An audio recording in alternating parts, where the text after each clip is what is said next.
And we're getting started. Here comes the lag. This is Logan from New Rack City. He's a skill level 3. He's going to be playing against Scott from Pasadena, skill level 7.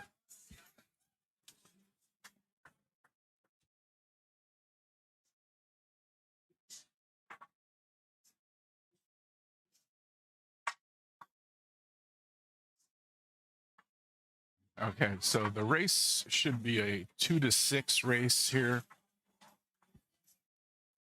Each team trying to get to like 7 points in order to make sure that the other team can't catch them.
So Scott with the break.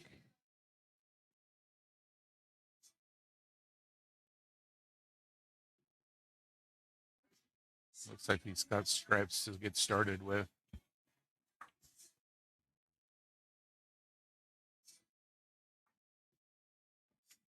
10 ball into the side. Nicely done. Not got a lot of options there, though. He's got the 11.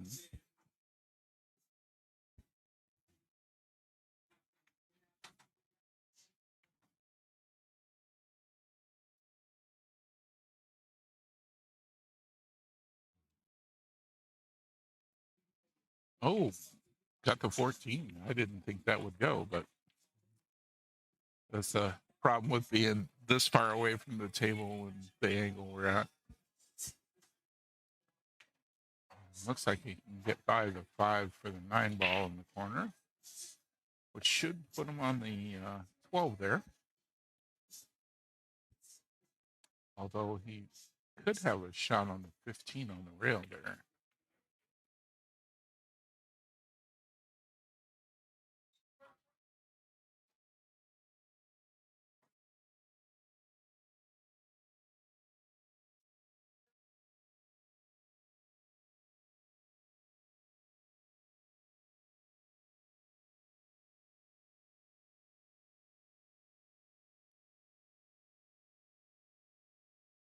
Nice shot right up the rail. Getting to the tricky part of this run, though.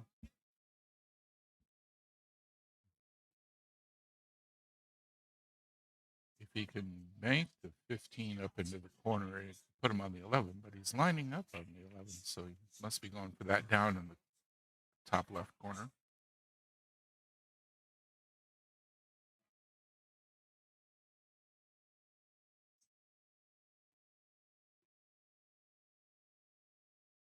Oh, just missed it. Well, he would have been on the 15, so that'll bring Logan to the table. Logan's really got his work cut out for him this time around.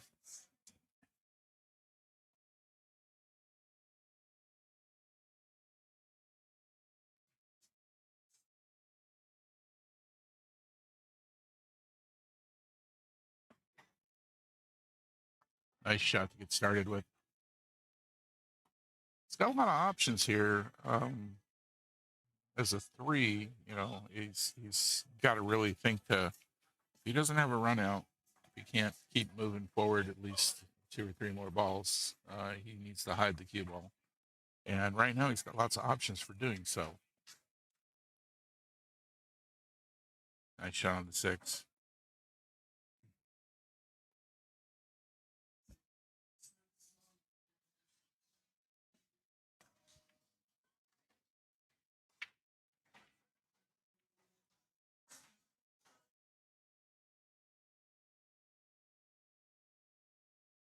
Gonna go for the 3 here.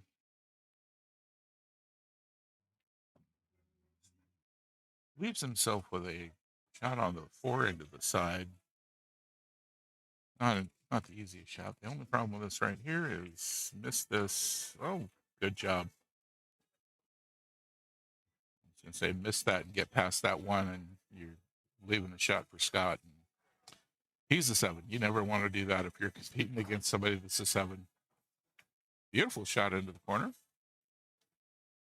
Logan doing really good here.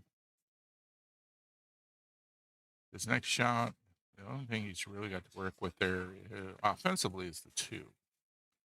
So if he feels he can get that into the side, great.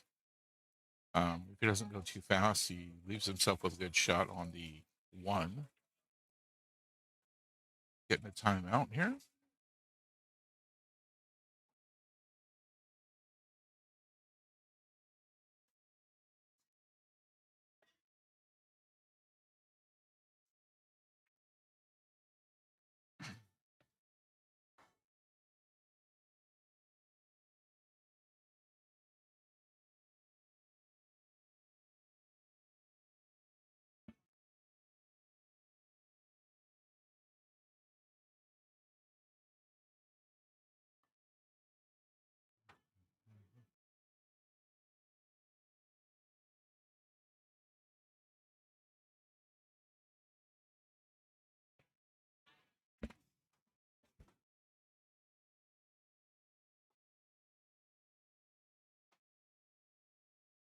Great shot there. That's going to put him right on the 1. Big difficulty here now is getting into a position to put the 8 somewhere.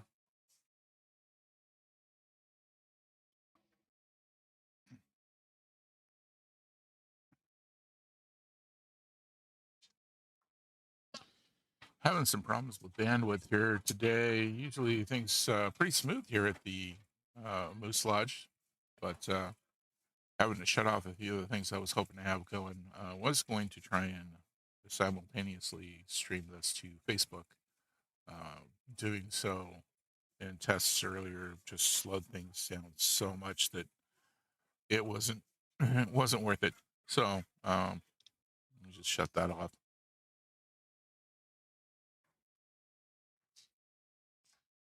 All right, Logan marking the corner for the 8 ball here. A lot of pressure on this one here. Scott gets a shot at these last 2 balls, and he's probably going to run it right out. Oh, and he makes it. He makes it. Wow. Way to go. First rack goes to Logan, the skill level 3. So he's on the hill already. That's big. That is really big. Pressure's all on Scott now.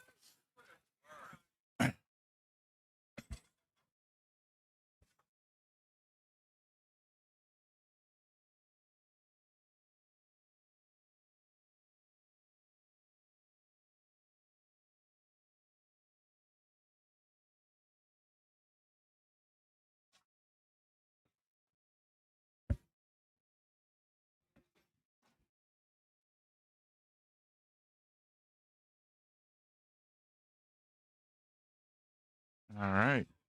Rack number 2 here. Logan hoping to capitalize on his early lead.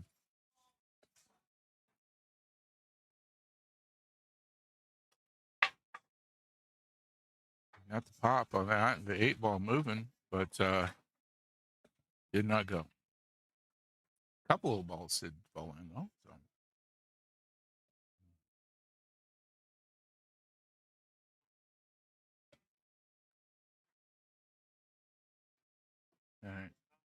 So open table yet. One of each going in. Logan's just going to have to take his time and read the table, see what she likes going with.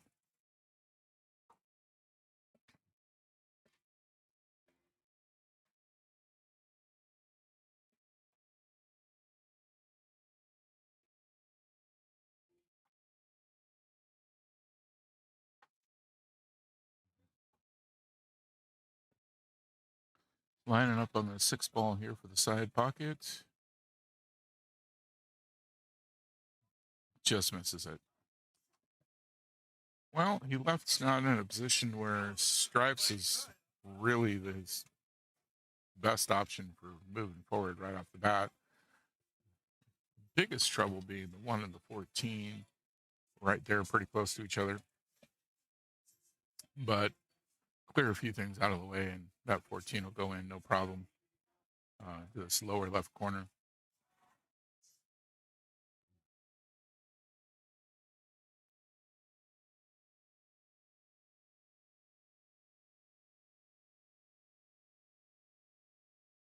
Scott taking his time to really get the lay of everything, decide how he wants to make this run.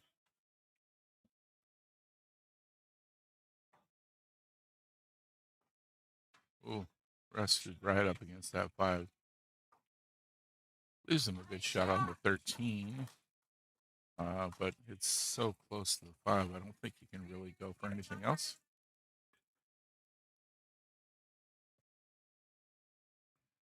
No, he's going to go for the 12, it looks like.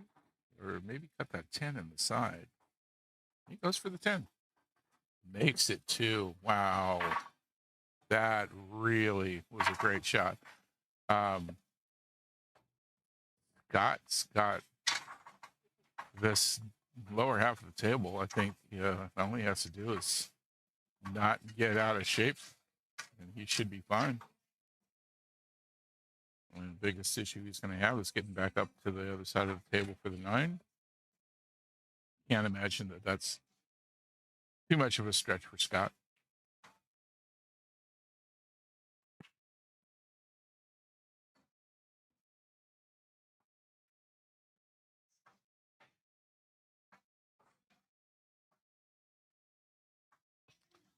Of course, then we've got that 2 ball up against the 8 now that he's going to have to get moved in order to finish up.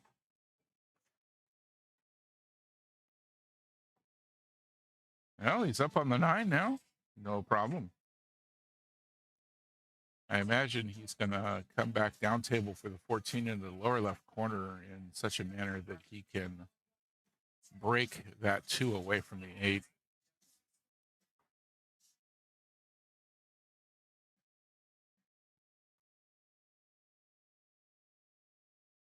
And there he goes. Nice cue ball control there. Beautiful speed. The only thing is, I'm not sure how he gets on the 2 from this and moves it.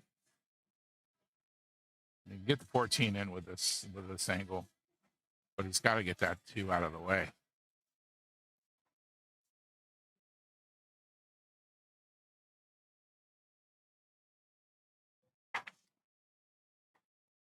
Oh, just missed it. Just missed it.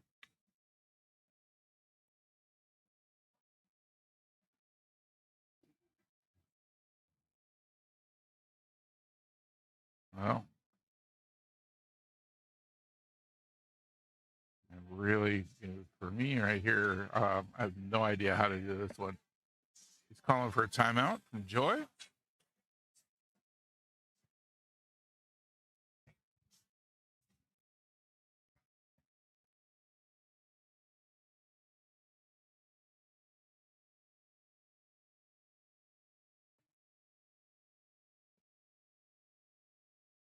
Worried about his options here.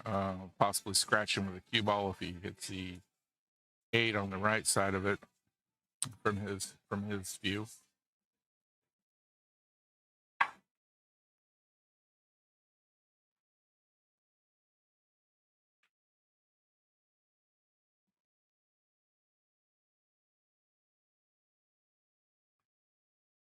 He's going for a defensive shot.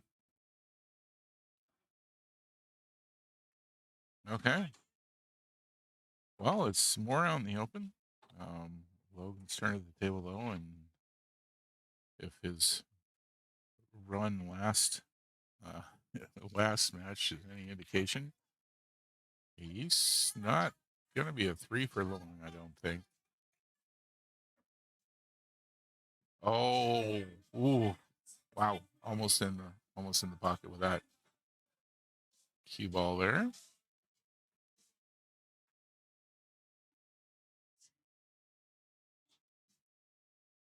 Not sure if I would have slow rolled that one. Puts him on the 7. Push the 5 a little bit more up onto the rail. I would not take that shot right here and now. The 2 maybe. More likely, I would just go for the 7 right here. And then come back for the 5.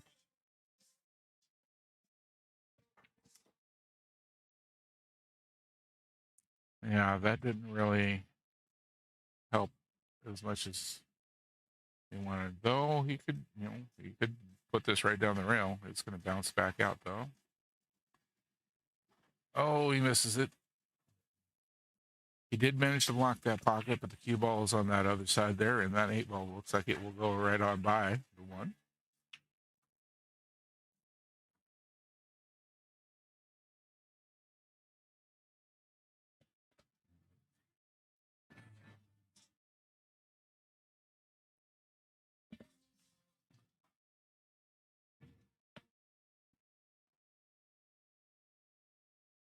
Oh, Scott looking to get himself on the board here. And he goes. All right. That'll be 1 for Scott.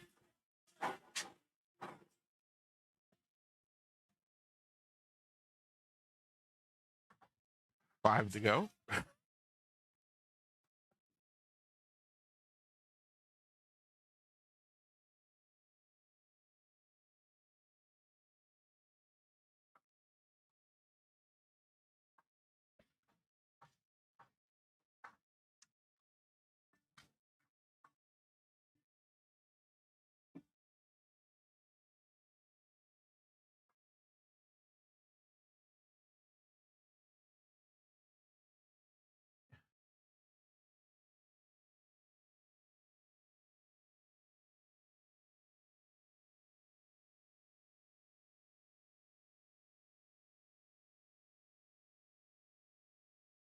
All right.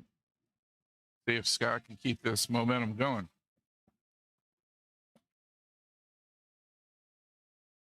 Oh, ho, ho. 8 on the break. Way to go. Beautiful shot. Well, that's a way to keep the momentum going for sure. 8 ball on the break.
No 8 ball this time.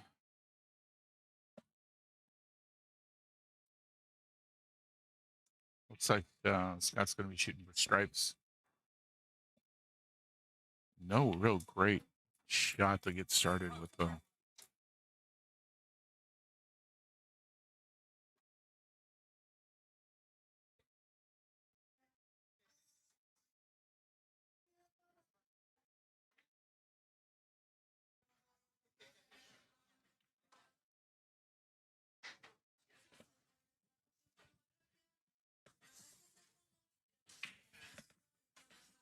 Oh, looks like Scott's going to go for a defensive shot.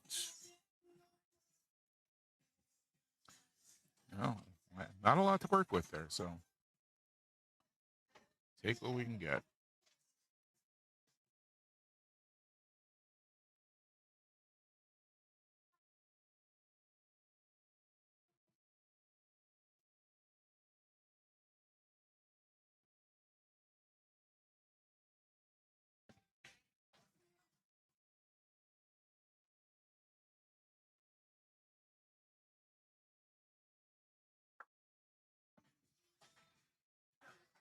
Oh, and a scratch. Oh, he was in a tough spot up on the rail there, and not any real great shots. He did get something in, but scratched right after it. Defense wins games. That's all there is to it.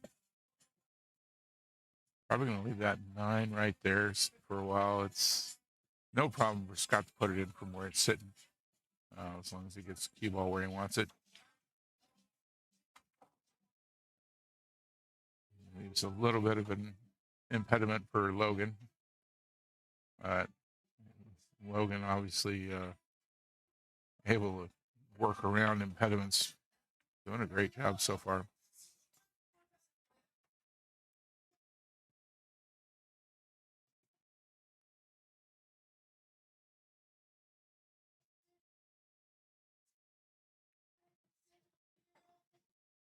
All right. I think Scott might have wanted to come back a little bit more for the 10 there, but gonna take a shot at this 15 maybe. That's a tight window to try and clip that 15.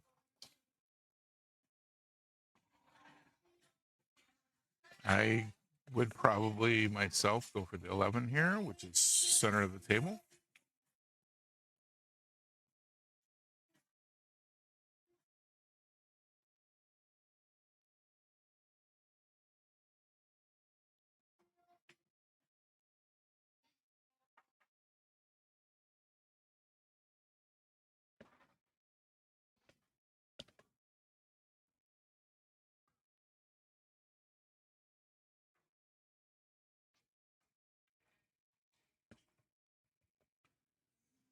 Yeah, you got the 11, but he put the 9 ball right up against the 8 in doing so. So looks like he's going to try and bank that.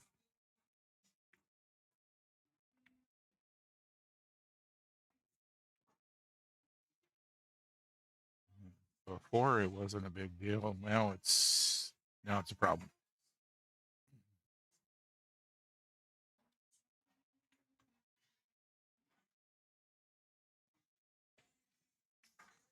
All right, he's going to take a defensive shot. Now, Scott's calling out his defensive shots. It is not required to call a defensive shot in APA. But a lot of times, folks keeping score really aren't that great at telling whether or not something is a defensive shot. So, in order to keep those stats correct, calling it out is a good idea.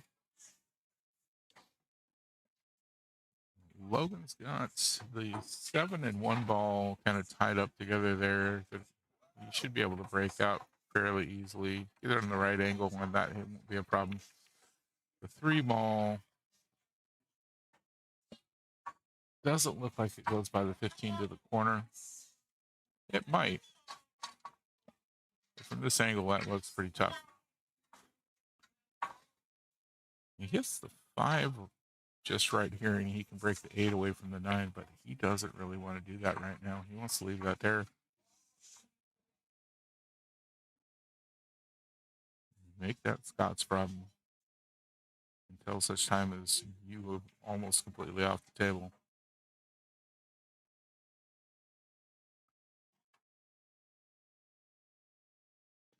Nice job on the 5. Rolled right into position. Looks like the 1 will go by the 7.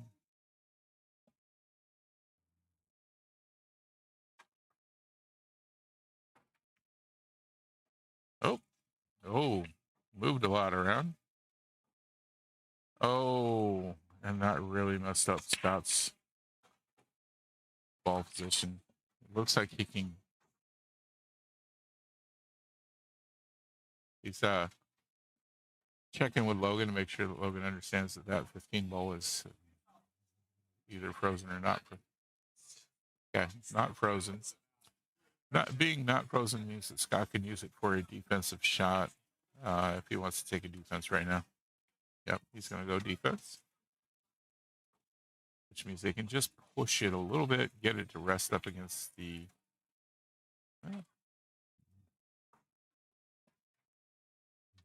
Really went to another rail, so didn't need to bother about the whether or not it was frozen.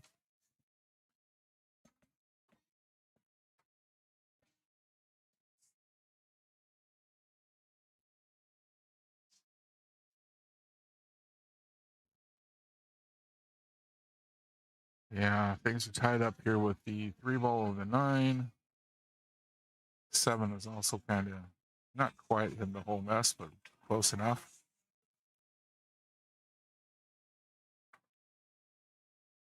Oh, and a double kiss on that. And behind the 8 ball.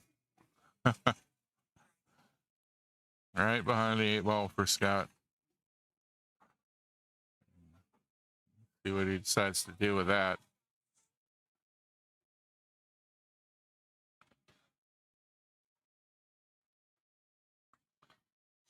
Oh. All right. Ball in hand now for Logan. I would move the 7. I mean, this is tricky. If he moves the 7 and gets it in and breaks the 3 out at the same time, great. If he doesn't, if he moves the 7, breaks the 3 out, and doesn't sink either ball, he's basically giving Scott a run at the table.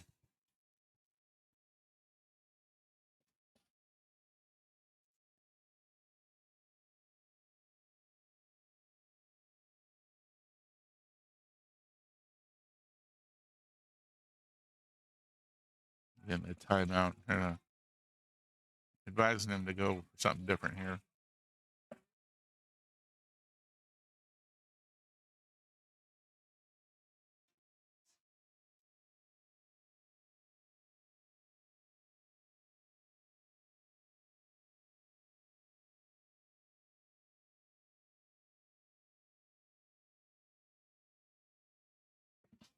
Okay. Looks like he's going to go for the 7 ball into the 3 and combo that possibly into the corner.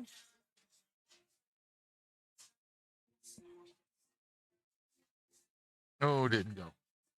Man, that's what I was talking about right there. He's got essentially given Scott the 9, no problem, from where that ball position is. That'll also put him onto the 12 from the 9.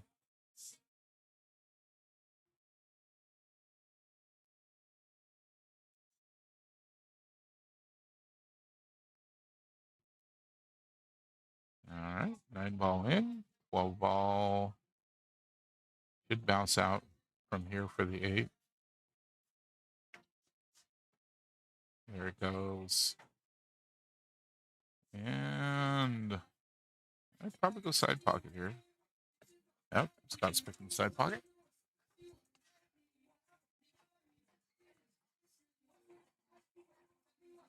Very first tri-cups I ever played in was against Scott's team inside lanes.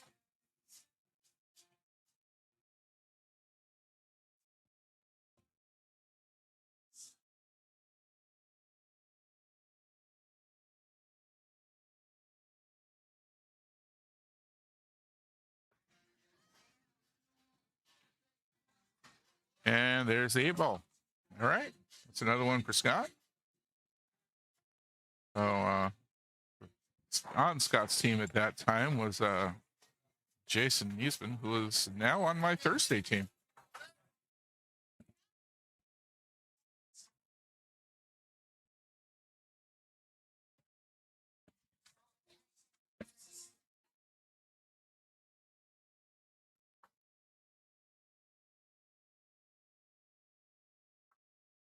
Yeah.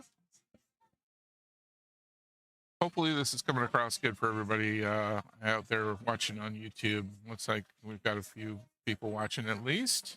This is the first match of the whole tournament. First roundup for everybody in this bracket. My team is currently playing over on table 4. So we'll see whether or not I end up playing there or not as well. We've got enough players that in of similar skill level to me that I may not be called upon to play.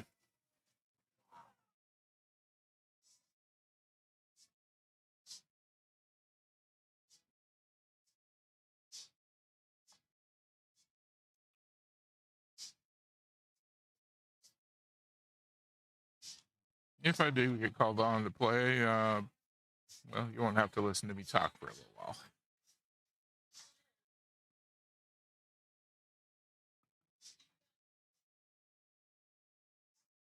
All right, nice shot on the forehand to the side.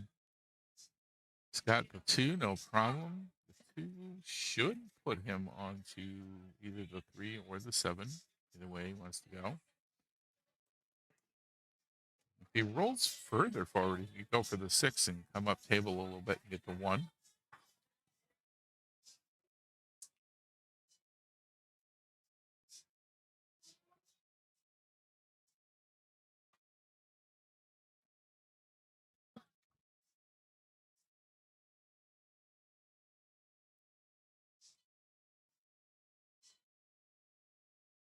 Now, the camera angle, you can't see it, but there's definitely a look of concentration on Scott's face right now as he tries to decide which way he wants to go.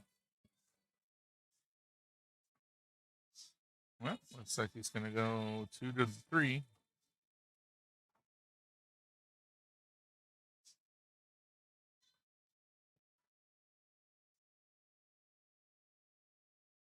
Let's see where he winds up after this shot and what he's going to go for next. I'm sure he's got it planned out already. I'm not sure where he's going with it from there. He went for the 7. This is next. And this will put him on the 6. Possibly move that 8 ball away from the 11, which may be what he's really after with his shot. Yep. Nicely done. Nicely done. Get the 8 ball out in the open. Unfortunately, he doesn't have a perfect position on the 6 or the 1. He's looking between the 13 and the 15 there to see if that will just slide between. Not a shot I would, really feel like I would have much of a hope of actually making, but Scott is a much better player than I am. Right between them. Bump the 13 a little bit, though.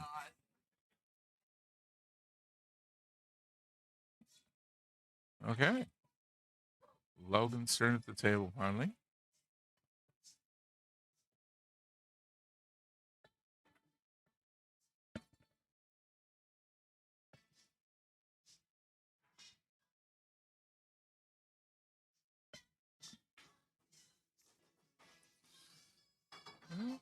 Starting with a 13, going to go from there to the 11, it looks like. Question is, what's the next move after the 11? Oh. Is he going to go for defense here? It'd be a good choice right about now. Yeah, he went for the 9 ball. Went for the 9 ball, which works out in his favor. Kind of a two-way shot there. Doesn't leave Scott with an easy shot on the 6 or the 1.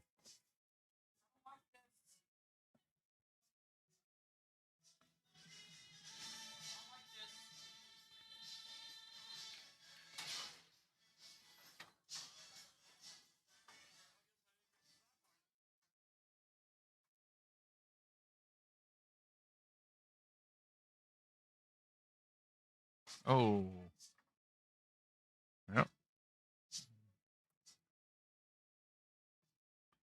Well, that worked out for Logan. Got a clean shot on the 9. And he should use that to come off the side rail and get position on the 10 if he does it nice and gentle.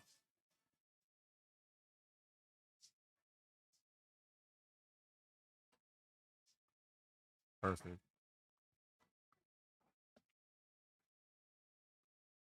And again, with a gentle shot, we'll put him on a really long shot to the 15, but not got a lot of other options to start with. 15 should get him onto either the 11 or the 12, probably.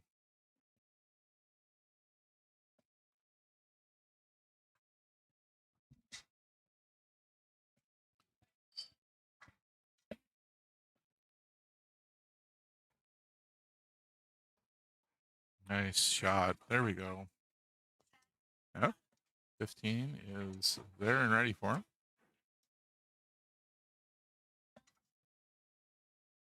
Long shot. Hard to really control the cue ball, especially skill level 3. This distance.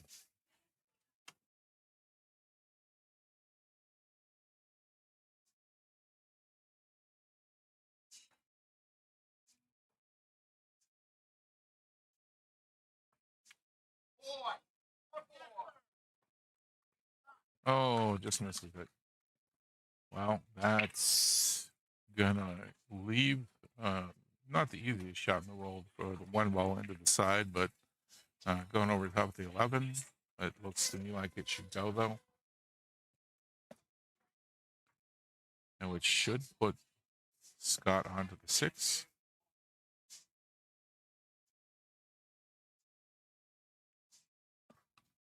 Ooh, just misses it.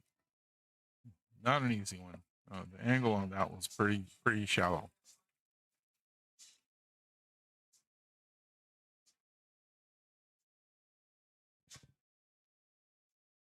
I'd probably stretch over the table for the 12 right about now.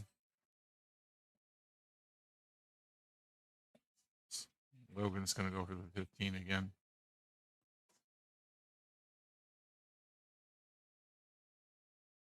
Nicely done. Put himself right on the 11 as well. Just a little bit of a bump.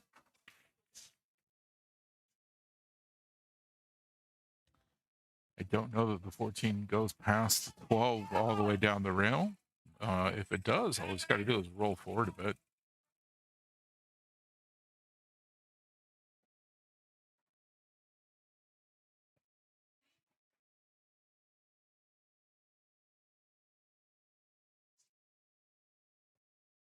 Nice shot. Might have gone a little bit further than he really wanted on the 14. He's going to give himself a bit of an awkward angle here. Definitely makeable shot, though.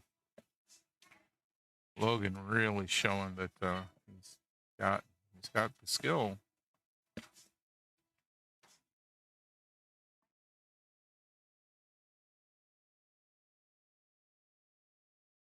Oh, he went for the corner. Oh, went for the corner, didn't make it. Would have been perfect on the 12 if that had gone. That leaves it for Scott on the 1.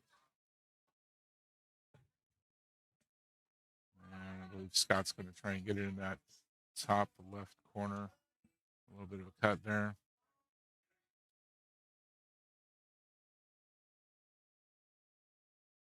Beautiful shot. Oh, 14 just decided to get in the game. Probably going to want to call for somebody to watch this shot. It looks like he's got the room to get by the 14 with the cue ball and cut it into the side. Got to worry about the scratch a little bit here.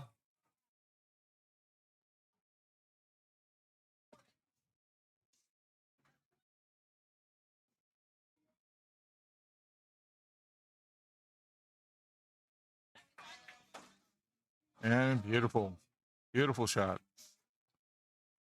Oh no. Oh no.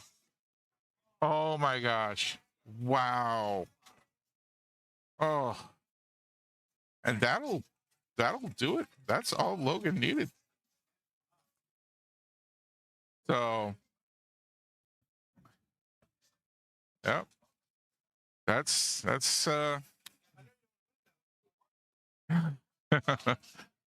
Logan didn't really want to win in that manner, but he won.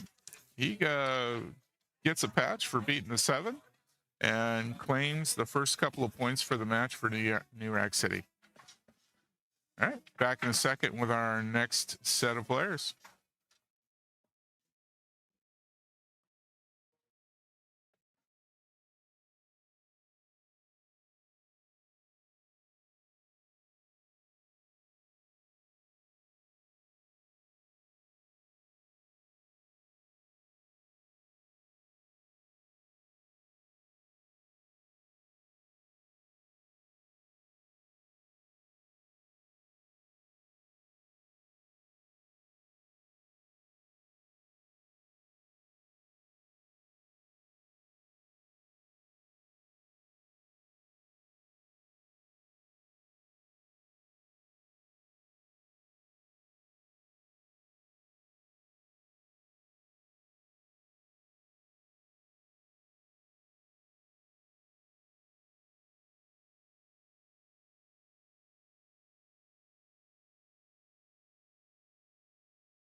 All right, we're back at it with Jordan from New Rack City going up against James from Hasadega. Both skill level 5, so even race to 4 this time. Looks like Jordan's going to win that lag, and James will be racking up.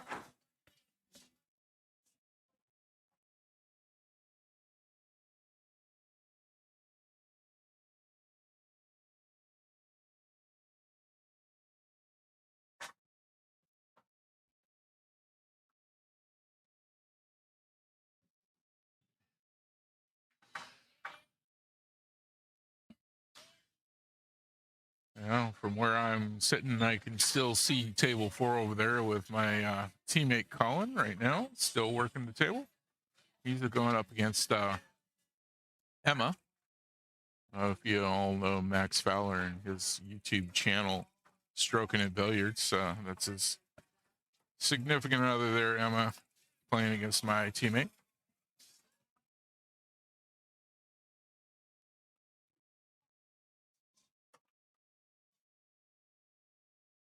Oh, nice break from Jordan. Doesn't look like anything going in though, so James will get a open table to try and work with. The 4 ball looking like an easy shot into the side pocket there. Most of the solids in fairly close proximity to the stripes or against the rail.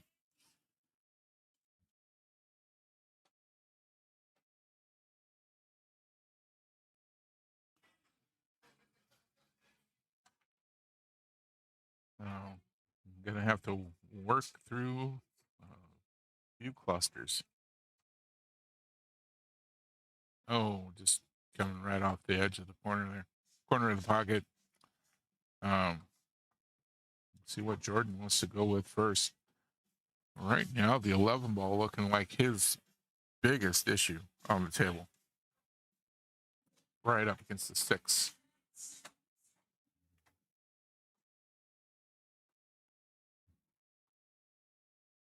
At the last Scotch doubles, Jordan was on the Scotch doubles team that took me and my partner Joy out of the competition. I will do my best not to hold it against him today because he's not playing me.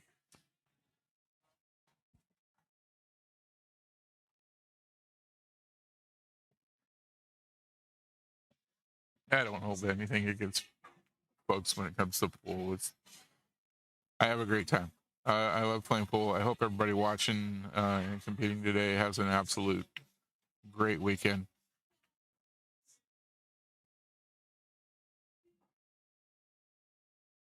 Life is too short to hold a grudge about pool.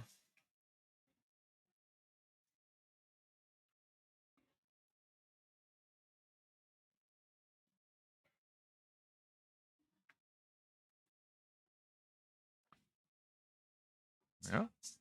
Back at Jordan's jersey, he's got a hashtag putting in the work, and he sure is. Yeah, he's kind of stuck here, though. That 15 is a difficult cut into the side. Looks like he's going to try and cut it down into the corner. We're a little worried about the scratch there. Nope. Managed to avoid a scratch, break things up a bit too. So just got to hope that James doesn't run things out now.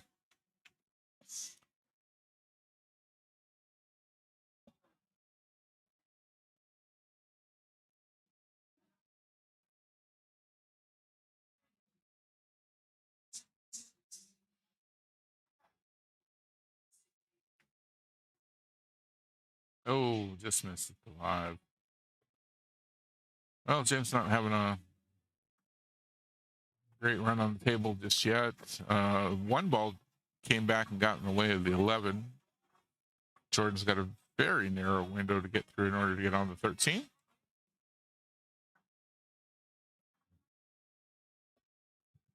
If he can get through there and hit that 13, though, he should be able to put it right down into the corner pocket, get himself in a good position for the 15. Doesn't work. Okay. And lines James right up on the 5. Pretty straight, though. He needs to get to the other end of the table.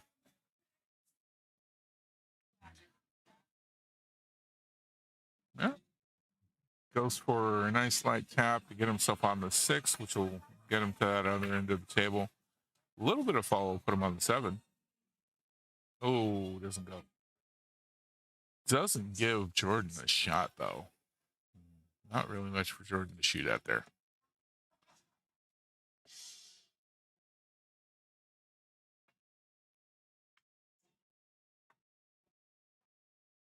Nope. He hits the 2 ball first. So that'll be ball in hand for James. The 1 and the 6 right up there next to that 11 ball.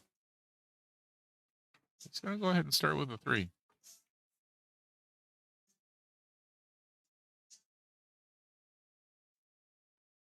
Nicely done. I honestly think I'd try and get the 6 right here and now, because hitting the 6 into the corner would break the 1 out of there. Yeah, he was probably hoping to come a little bit further towards the rail for the 7 ball shot. Nice shot, though. Great job.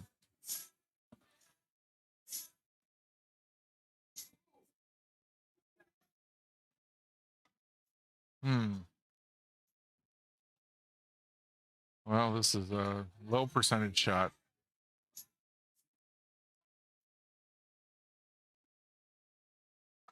Mostly defense there.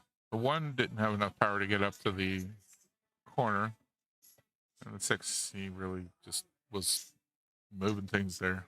Not really had any good shot to work with. Oh, Jordan cuts that 11 ball right into the side. This one's sitting in the pocket. Should bring him back for the 15.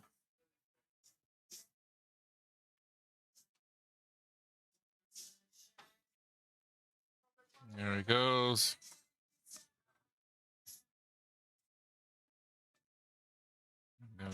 Mark up his pocket.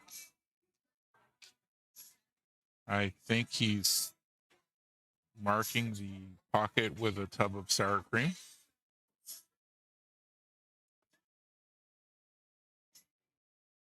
As pocket markers go, it is not the strangest I've ever seen, but a little unorthodox. That'll give Jordan rack number 1 of this match. 3 to go.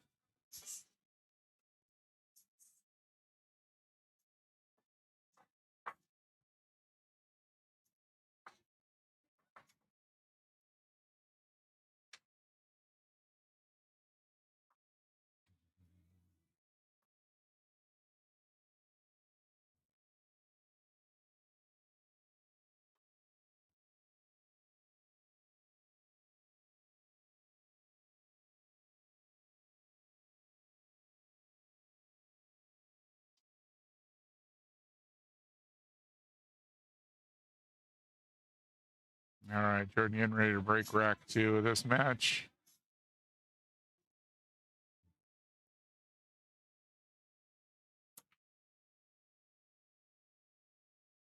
I got motion on the 8 ball. Got a drop in the upper right corner there. Looks like it was a strike. Oh, no, it was solid. Sorry about that. 2 ball. And up at the corner there.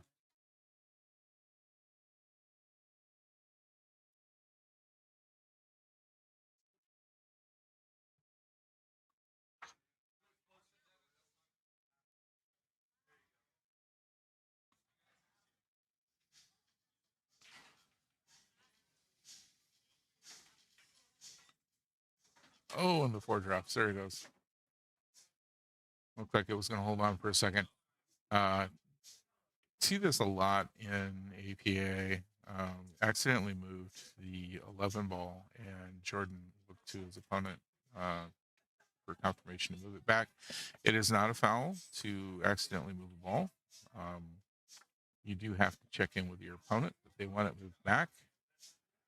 Technically, your opponent is supposed to be the one that replaces the ball where it goes, where he believes it back to its spot. Options are put it back in the spot where it came, or let it lie where it has been moved to. It's definitely your opponent's choice on that.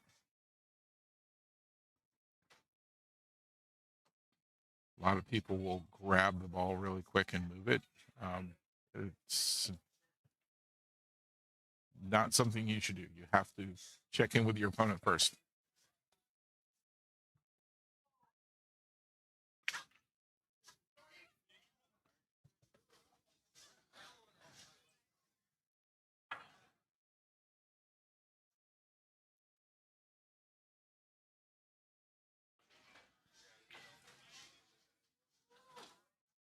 Nice shot.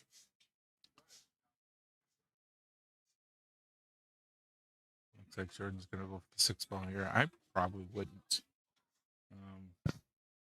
Probably shoot for the 5 myself. No, he's changing his mind. Just, I'm not talking loud enough for him to hear me. But, and there's also a good delay in what I'm watching. There's about 20, 30 seconds delay in what you're seeing from what I'm seeing. But there's also a few seconds.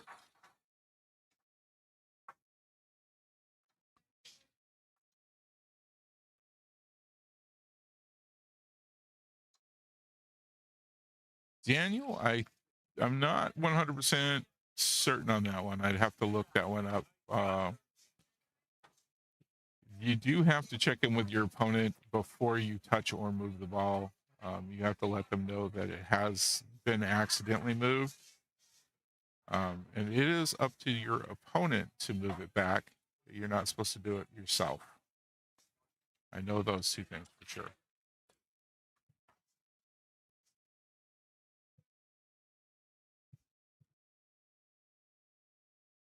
Although every night at league, it's a really quick look up, say, hey, I accidentally moved it, and then move it back on your own.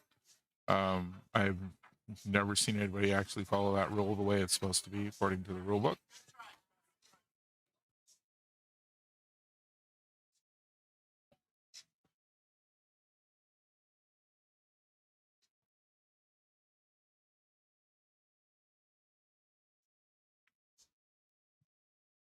Well, James doing a pretty good job there. He's not got a lot to shoot at here, though. I'd probably take a shot at the 9 myself. Almost paid off. Almost paid off. That 14 just about went.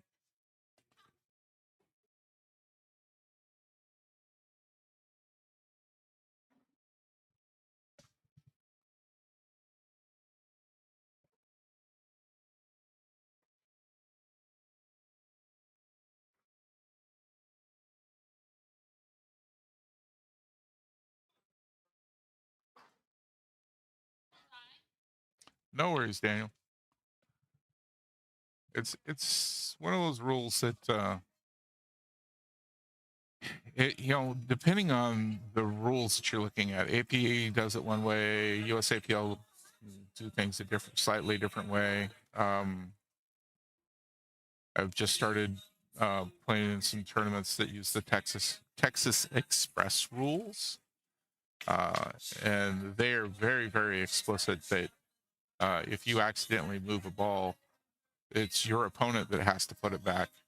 There's, or they have the option of saying, let it lie. So that's in Texas Express. So I'd have to look it up on the APA rulebook to know for sure if it's mandatory that it gets placed back or if it's up to the opponents to choose.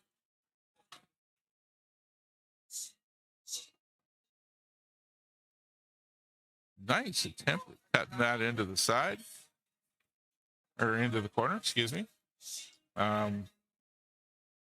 Great try at it, but they're going to give James another shot at the table.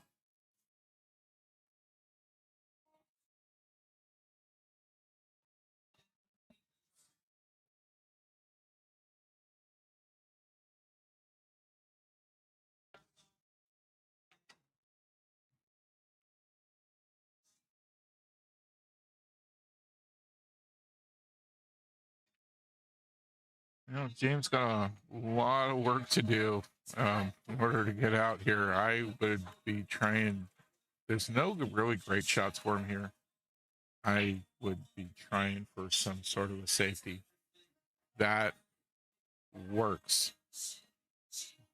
I think he can get by the 14 there, but it's going to be really close. It's out enough from the pocket. If he has to go rail first, he should be able to get that in there. And marking up corner pocket with the sauce cup again.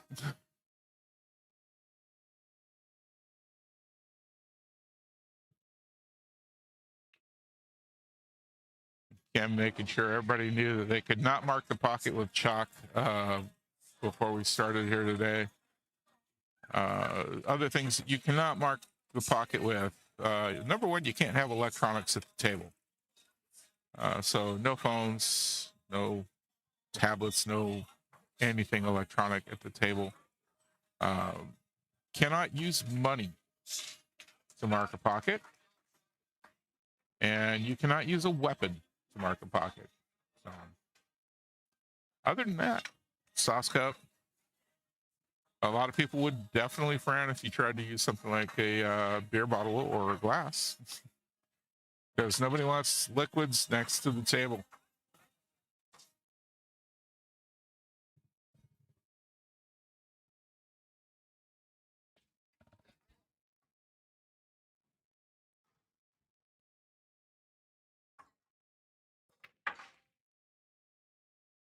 Got the 8 ball moving again.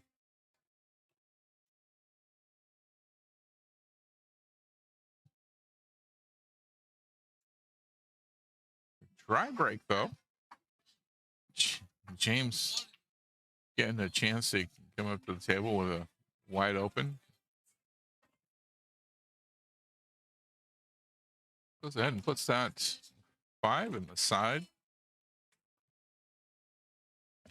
Gets himself on the 1 pretty nicely there.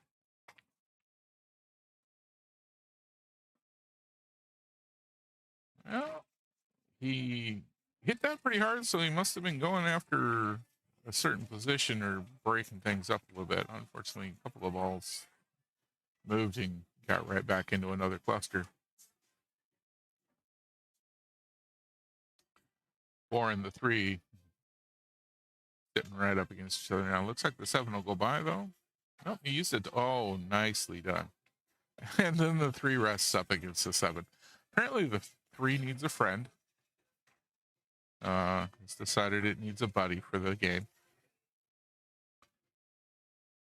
Just not going to be separated. Yeah, it's separated now. There we go.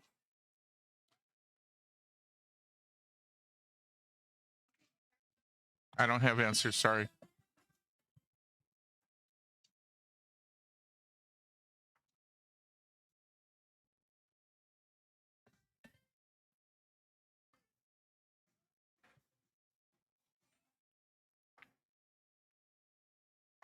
Oh, Jordan just about to put the 3 ball in for James. Did end up resting the cue ball up against the 13 there.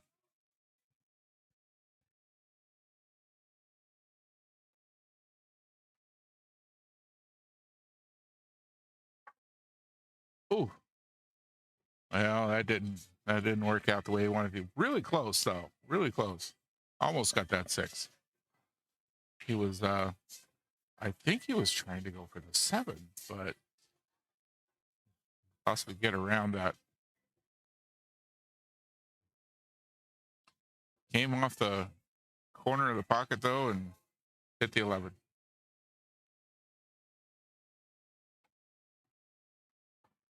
There we go. Well, Jordan's got a nice looking run here. The biggest trouble ball from where he's at right now being the 11, but takes the 13 first, and he shouldn't have any troubles from there. Looking like he could run this right out.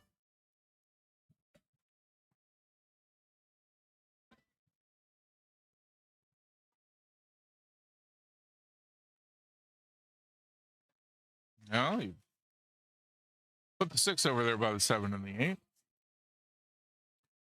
It's just going to make the 8 ball a little more difficult for him. Let's see if he breaks it out on his 14 shot. Nope. Put himself on the 11 though. This, he goes forward with this one. The bounce off the rail could get him where he wants to go. This is a little difficult though. Almost got it. Almost got it.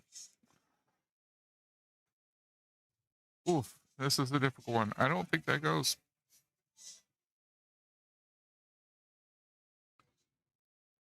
He's going to call for a timeout.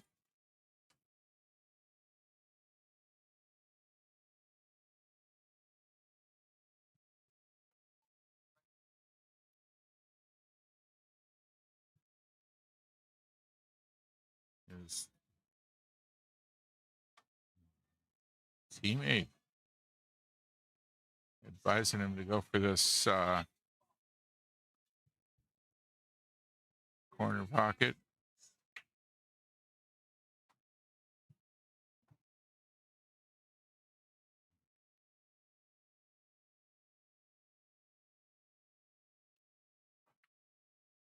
Oh, wow. Cue ball trying to race it there to the corner.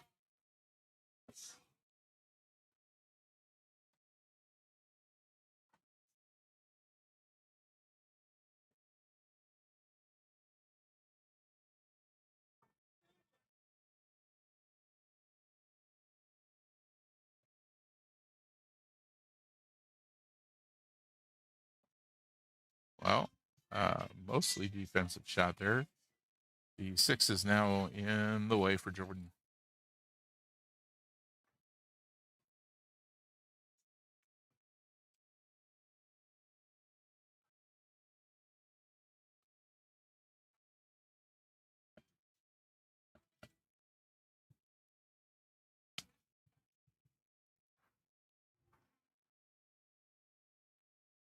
Oh, this is a not the. I see what he's going for. Okay, trying to spread things out for James, not give him anything real easy to shoot at. Ball in hand, just went for making it difficult. And James getting Scott to come to the table, talk about his options and how to go.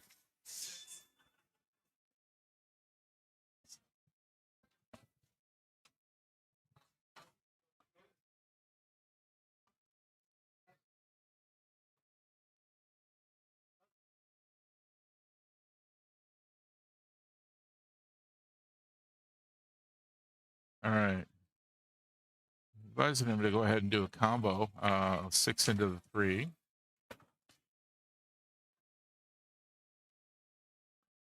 And the 6 stays on the table. There we go. Oh, no.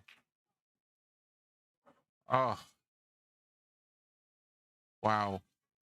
Wow. That I've been there. I was there a couple of weeks ago. you you got a plan. You execute the plan. Cue ball decides to find itself a pocket to fall into.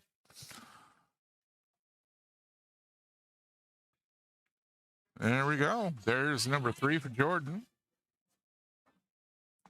I should put him on the hill.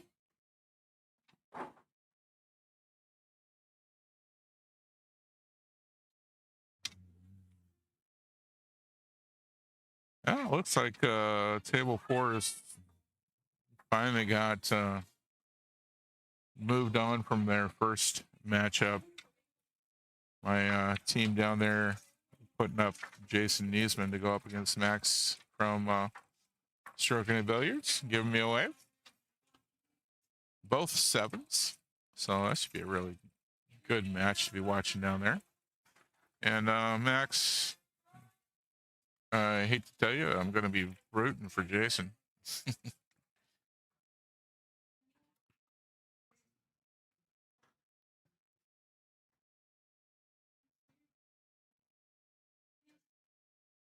All right, dry break again.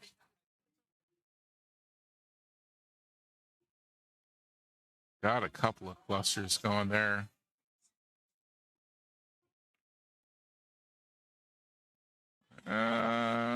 Improved some things and made other things worse. And really didn't leave much for Jordan to shoot at. I think that 12 will go into the corner, though, off of the 14. At least that's the shot I'd take. Oh, it went in nice and clean. There we go.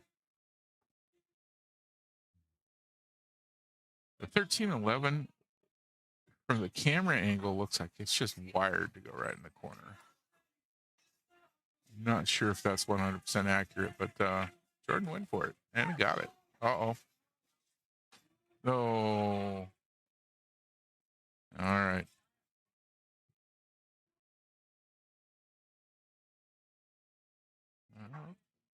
James got solids to work with.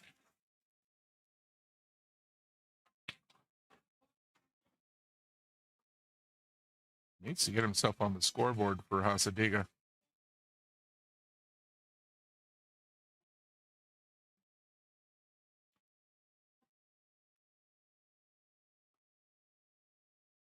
I know one thing. I'm a 4 these days. Finally, we got back up to being a 4. But I know one thing about most of the 5s that I know do not like being in a position where they're not making any racks. It's just unsettling. It's you're used to making racks as a 5. You were not used to being in this position in a 3-0.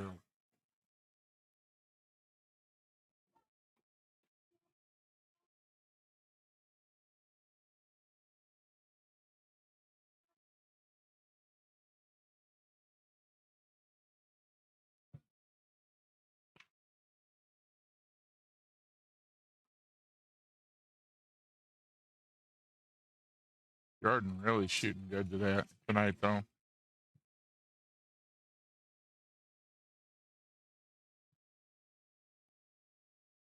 Oh, just misses that 10.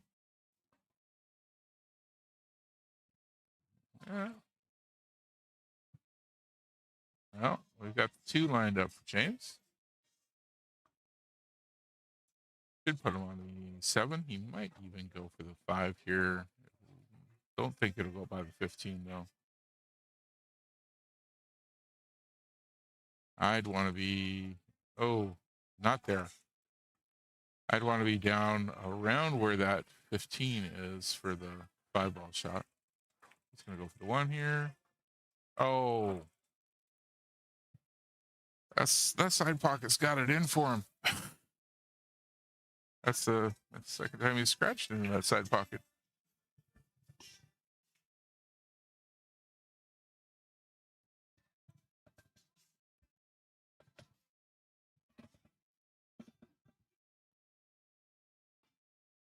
I think I'd take the 15 here into the corner, line myself up on the 10 to get myself onto the 13.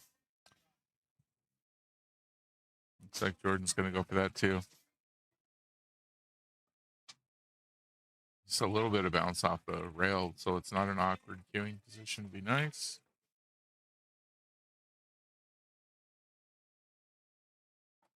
Oh, wow. He gets right on up in there. He jammed that pretty hard to get there. Well, as long as he's on this side of the table from the camera angle, about mid-table or just a little bit further down towards the foot of the table, he should be able to get that 8 right into that corner.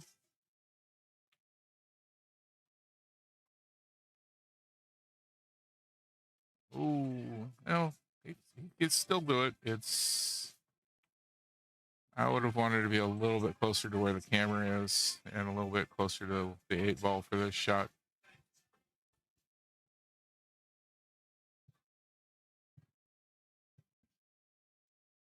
I'd feel a lot more comfortable with it there, but Jordan's gonna line that up. Oh, wow. What a bank. What a bank shot.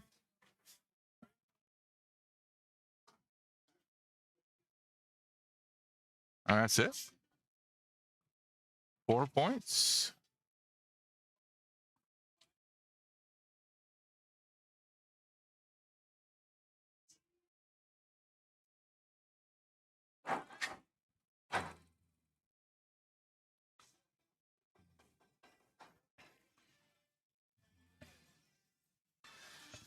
All right. We're going to immediately switch out. This will be Joy coming up from Hasadiga. I believe Joy is a 6. I'll confirm that with her.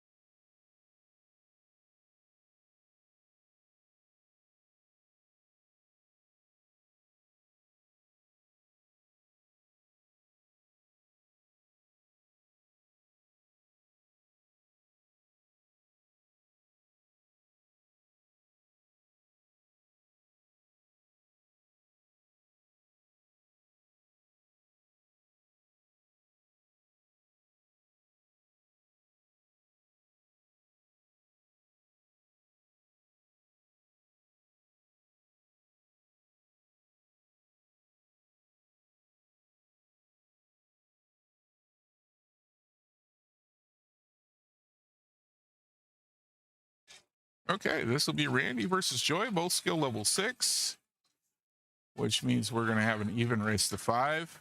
That is a very close call on that lag. It looks like Randy's got it by maybe a quarter of an inch tops.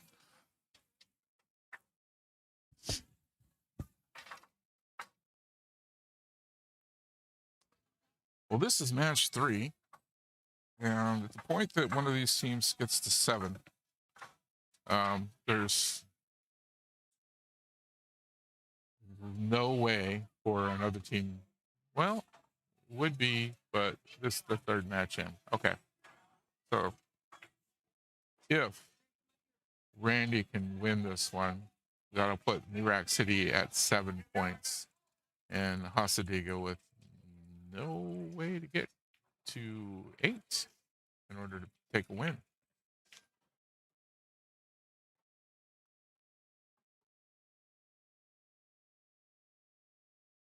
Here at Lincoln Osceola for our Tri-Cups, we do a second chance Tri-Cup. So if a team gets knocked out in the first round, they immediately go into the second chance Tri-Cups and start on that.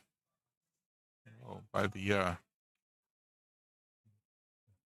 by late Saturday, all the 8-ball teams that will be making it into World Qualifiers will have made it, gotten qualified.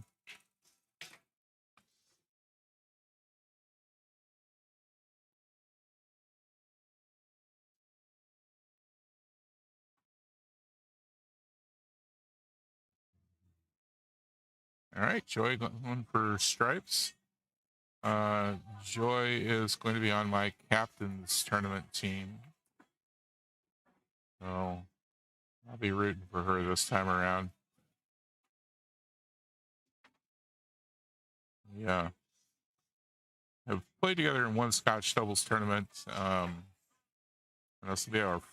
then we also played in a nice tournament around the holidays. But this will be our first time playing on a captain's team together. Coming up here in May.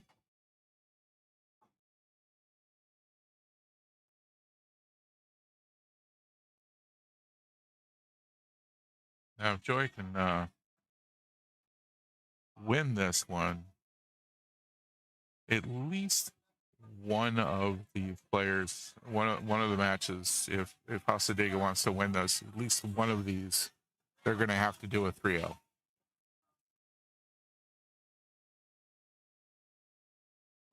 To get it clear as 7.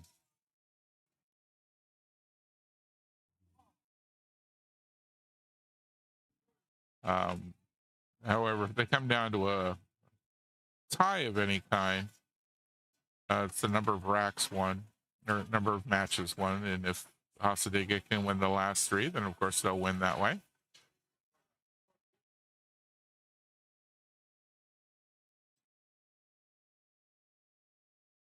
But that would mean keeping New Rack City to 1 point and winning at least 2-1, 2-0, 2-0 in order to get that done.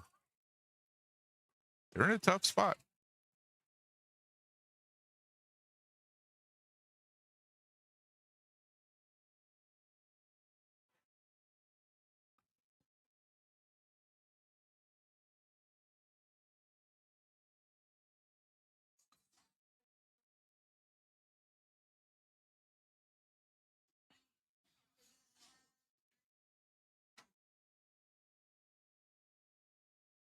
So for everybody watching out there, if you've got friends down here, there's a team you're rooting for, go ahead and put it in the chat. Love to know some of the teams that are being cheered on by their friends at home.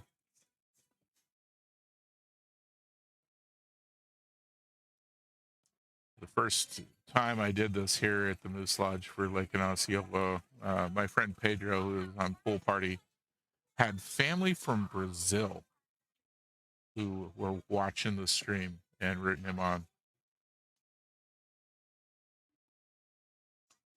I think that's one of the things I love the most about how many people live stream pool these days. It gives people a chance to get connected with family they don't see, friends that maybe don't get to hang out with quite as much. I definitely know how that feels. My family all lives in Oregon, and here I am in Florida.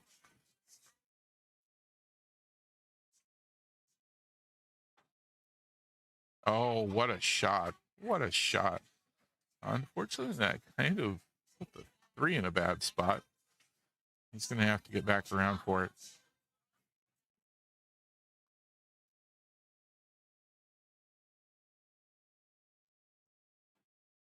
There he goes. Not in the right position for that three, though. Actually, a really bad position to be trying to shoot at that three right now. He hits that wrong and he could bump the 8. Going for a defensive shot. That doesn't look like it's got the power. Nope. It's going to be a ball in hand for Joy, which is going to make that 14 ball her biggest trouble ball. Calling for timeout and get some advice from Scott.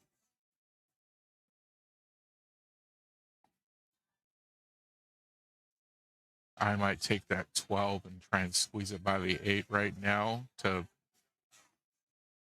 break things up, get the 8 out of there, and possibly bump the 14. But very risky to do something like that.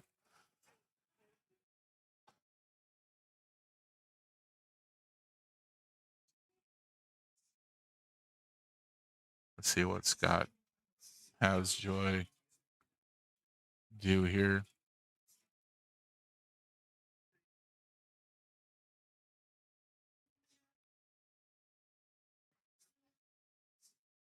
You definitely don't want to give ball in hand back to Randy.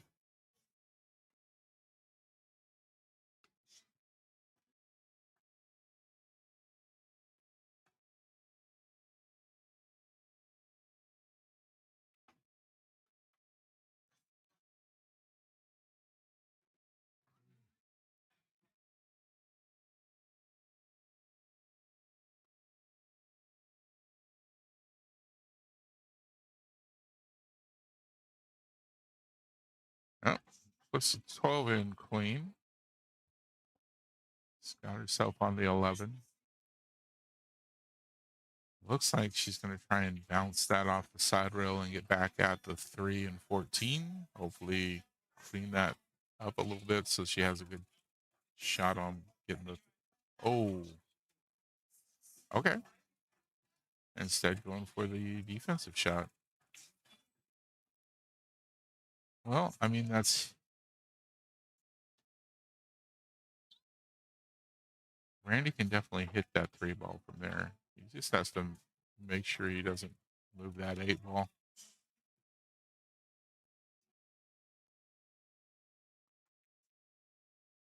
Oh, risky. Put the 8 ball somewhere where at least it isn't in danger, but left this open for Joy. I know she can transfer across the table and get that 11 ball. Beautiful shot. Gonna put it right on the 8. Excellent job.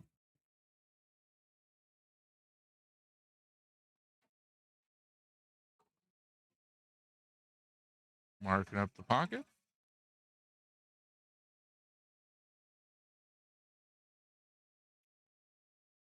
And there we go. First point for Joy. Yeah, she's got a long, tough road ahead of her here with this one. Try to get her team back in the action.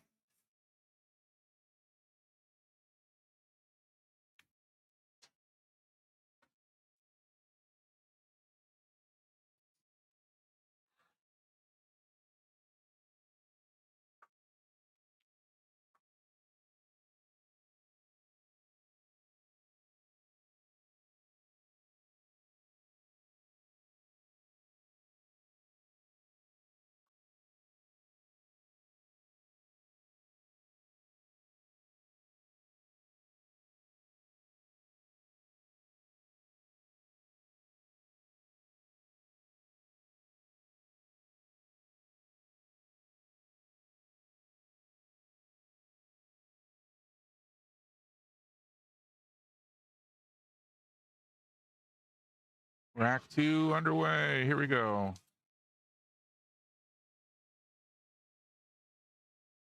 Yeah, looking like a dry break.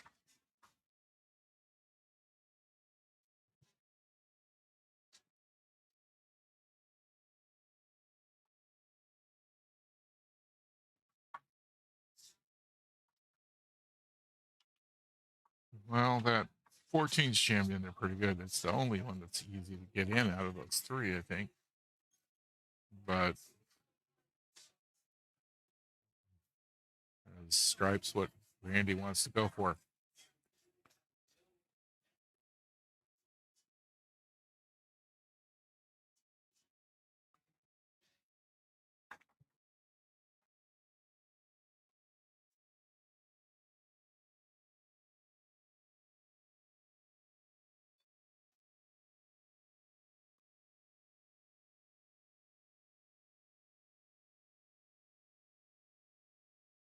He's going for Stripes. That 14 out of the way now. And widen things up a little bit on that pocket, so he should be able to put the 15 into it. Leaving those two Stripes sitting, or solid sitting there. Still makes that pocket a little bit easier because you can go off of the 7 or the 3 ball in order to get in.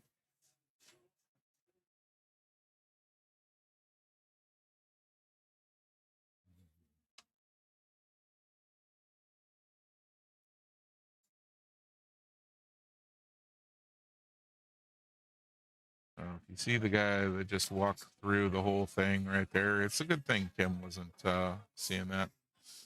She's yelled at players before for walking through the middle of everybody playing, and threatened to make your team forfeit for doing it. Walk around, folks. Don't walk through where the players are shooting.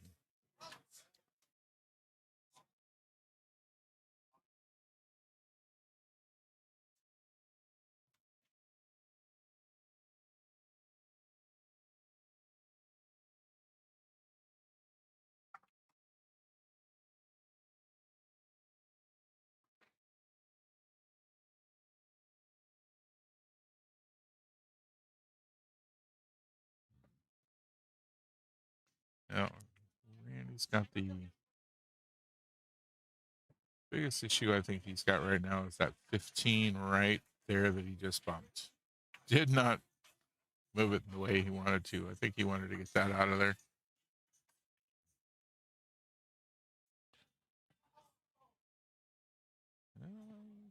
I would probably go ahead and take the 12 right now, but I'm gonna go for the 10 ball. Leaves him pretty much same position for the 12 here.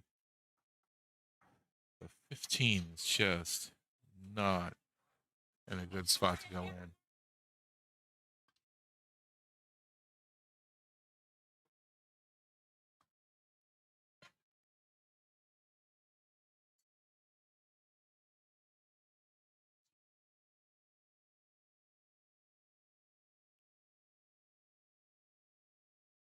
He puts the 6 in.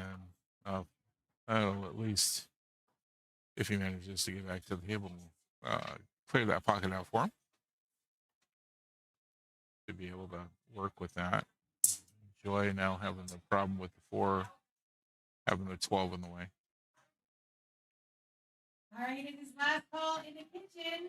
Last call for the kitchen. If anybody wants any more to eat, please come over to the window.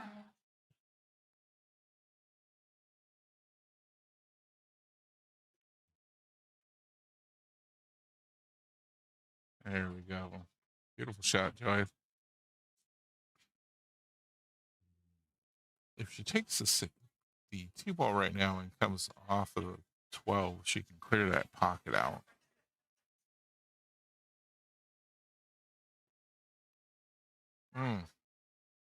Well, she's in a good position to put the 2 up into the corner, but that 4 ball's still stuck where it is.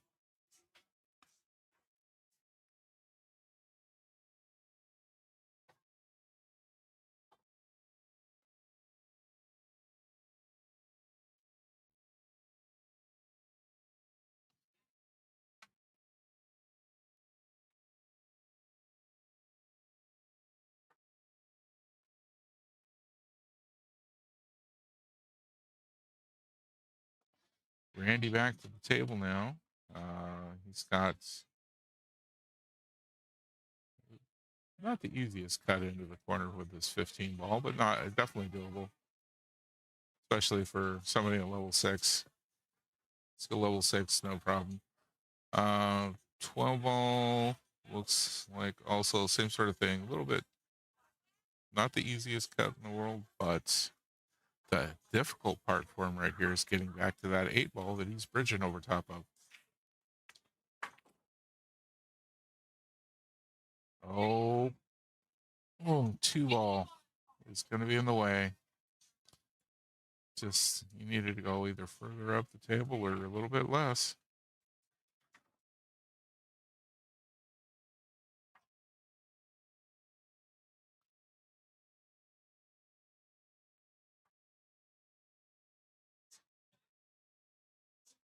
Let's see what he tries to go for here. He really doesn't want to give Joy ball in hand at this stage. He's going to try and kick it all the way up to that top right corner. That's a tough kick. Less chance of scratching on that kick than if he were to try and go the other way around and put the 8 into the corner it's next to.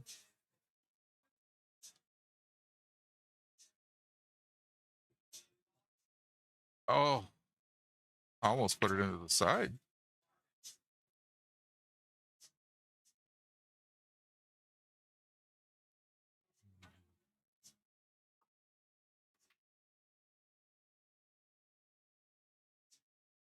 And Joy gets that in. Oh, bumps that off the rail a little bit.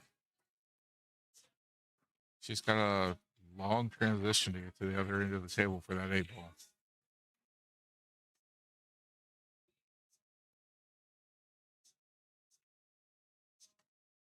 Oh, nicely done. Beautiful, beautiful shot. That should be a makeable shot for Joy, no problem. See if she can get this one in for second point. And there we are. Rack number 2 for Joy.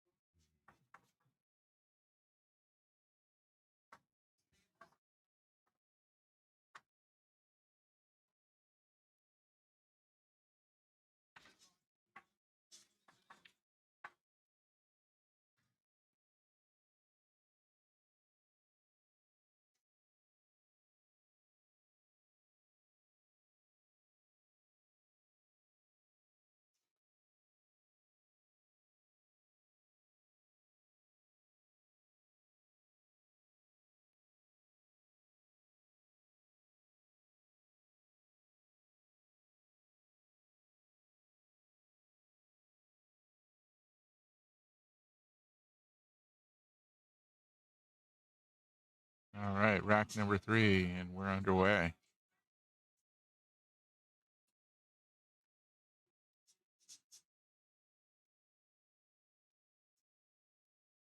Oh, dry break.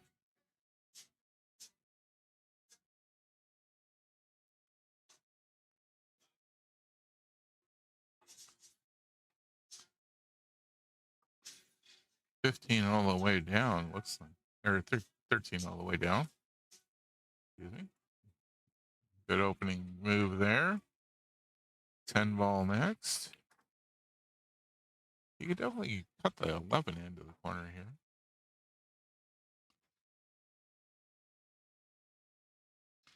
This being one of his biggest trouble balls on the table right now. Oh, misses it though. Had to bridge over top of that 8 ball to get at that. I don't care how good of a player you are, having to bridge over the top of the ball and put that much angle on it is just not easy.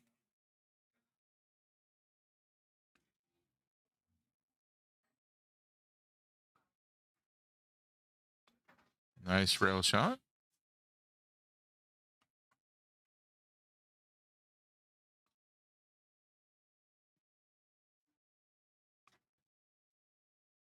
Oh, what a cut shot. There we go.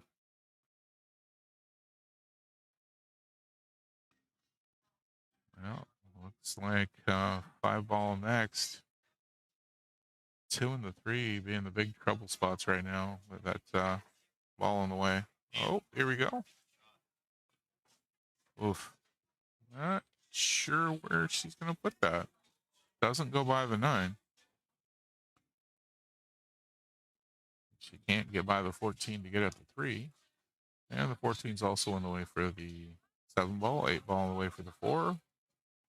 All she can shoot at is the 2. Oh, wow. Wow, that almost went. That almost went. What a shot. What an attempt.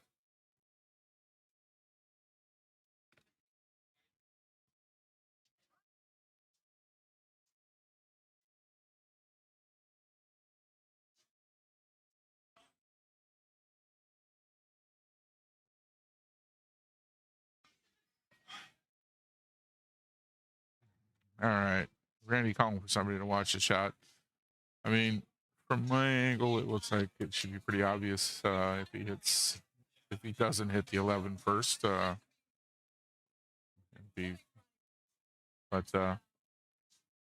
Ronnie making his way around. Ronnie McNish, who is one of our refs here today.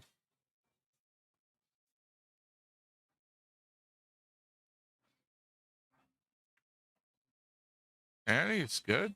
No problem. Oof. No joy for it, though. No reward. Got the 11. Did not get a good shot on anything afterwards. Got the 2 in for joy and ball in hand.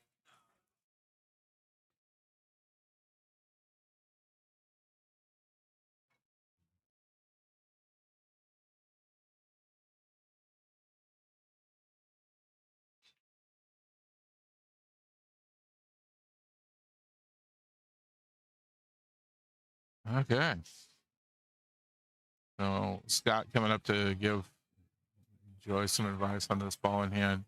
I would take the 3 right here and now, just so you can get it out of the way. It's not a whole lot of options for getting that 3.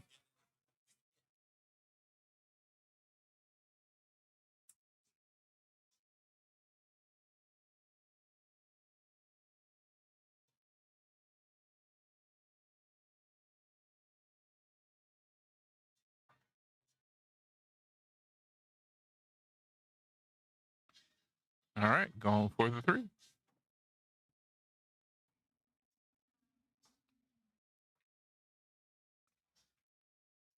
Nicely done. A little harder than I think she wanted. I think she wanted to be a little bit further away from the 7 for this shot, but definitely makeable for her. Beautiful. Oh, calling herself on a double hit.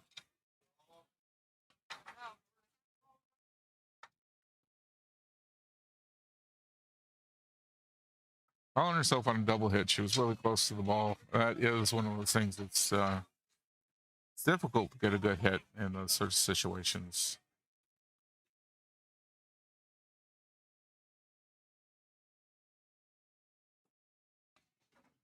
Oh, Randy got 4 to go, but looks like he's got a plan.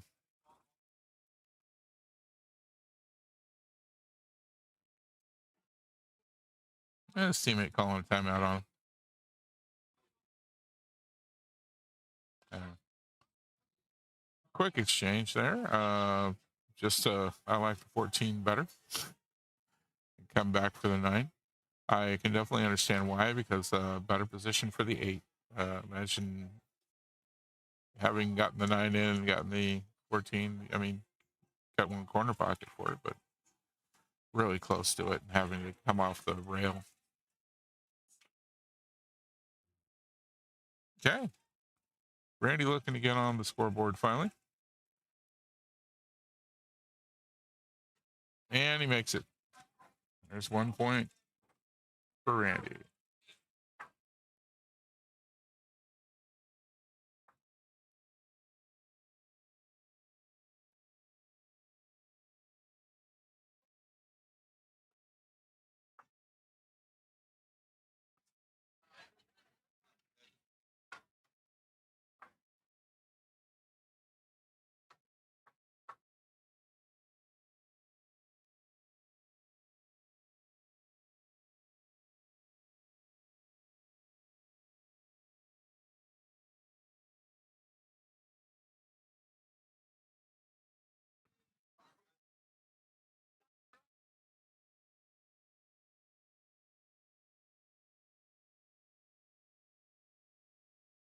All right.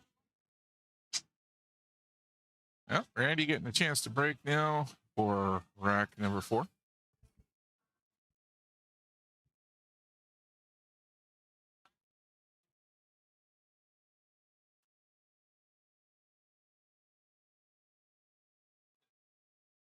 Oh, almost got that stripe into the corner. Dry break though. Let's see what Joy wants to go with. The 3 would go into the side, no problem. The 12, of course, is sitting there as a pocket hanger. The 14 is in a good position to go. And so is the 9 from where Joy is. Although I think she might have trouble getting around the 8 for the angle.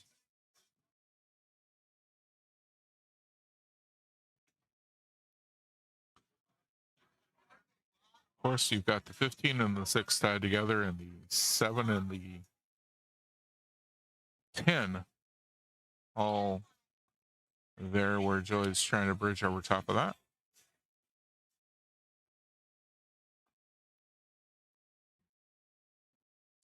Stripes it is.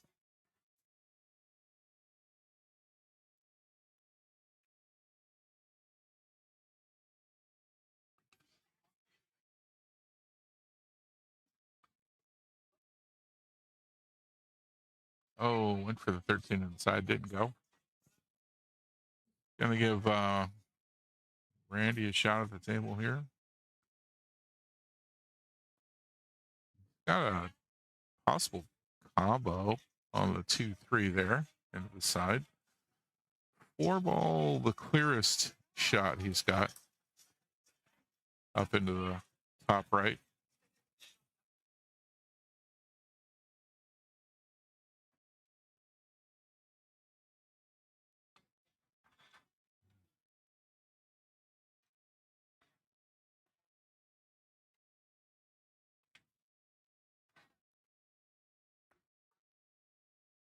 Well, the 4 went, but 2 ball looking like his clearest shot now. There we go. Not a lot of really great shots open now. He's got a lot of stuff tied up. If he can get the side of that 1 ball and get it off the 8, that would be great for his position right now. But he's at 7 and that 6. He hit the 8 ball. He's calling himself on it.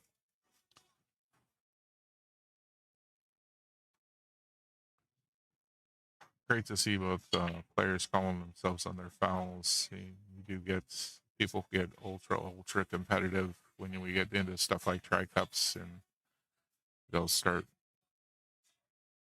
I didn't see it. You know,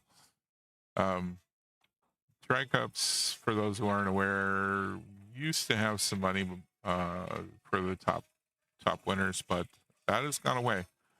It's costing more and more to run leagues, and the Lake and Osceola has not raised the rates to play in it, so they had to get rid of giving prize money for tri-cups.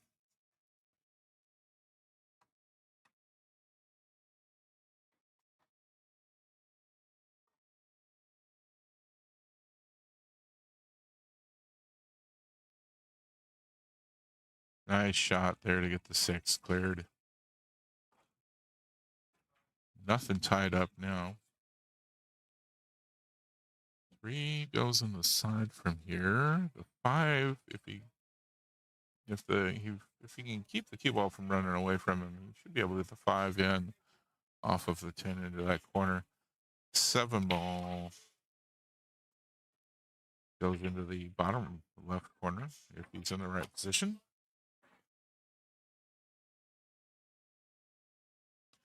Had to put a lot of bottom on that in order to keep it from going up and down table. There he goes. Oh, and he's going to bump the 8. Ooh. Well, that's not the angle he wanted on the 7. It's one that'll work, though.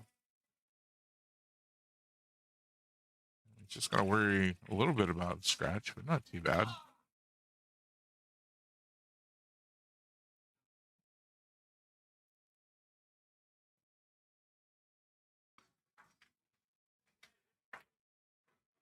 Oh, goes for the bank. Oh, I always worry about that 8 ball so much. I've had one too many times where I knocked it in when I thought I was in the clear. And overly cautious about it these days.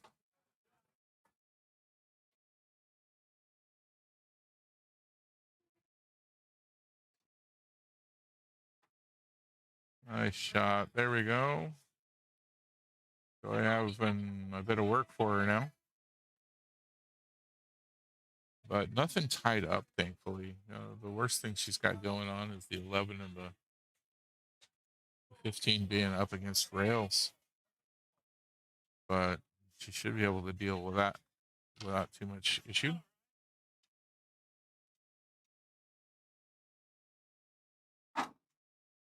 There we go. There's soap right on that 15 ball.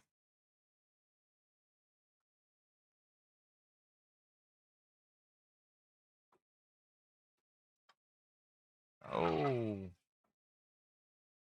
Oof. That bump into the 7. Not what she wanted.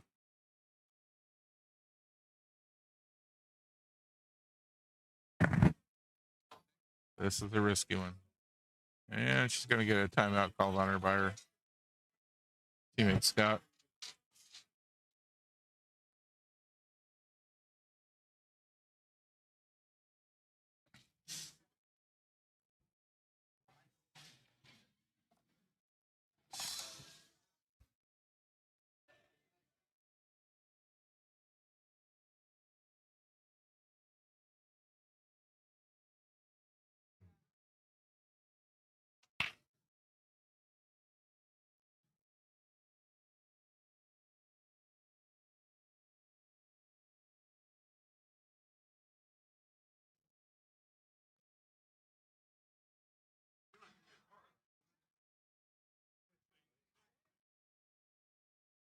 Okay. I'm going to go for a defensive here.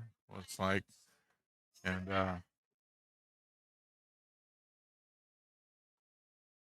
put the cue ball up against the rail, bring the 15 off the rail a little bit. I think that's what they're going for. Try and get to where the shot on the 7 is blocked. Didn't quite work. Looks like Randy's got a shot at that 7 ball.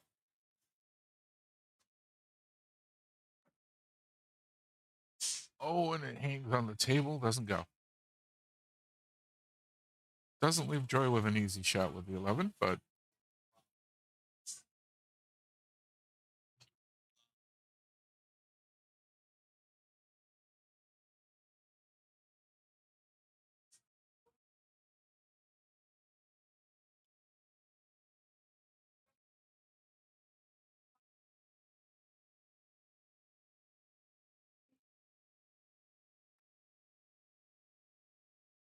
oh,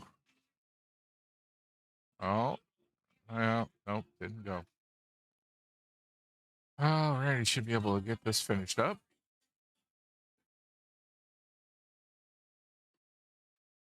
As long as he doesn't go too far.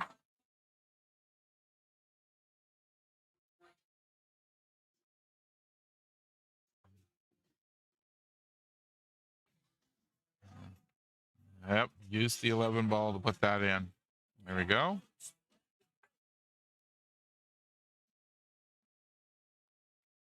2-2 now. Each player still needing 3 more.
Well, another dry break.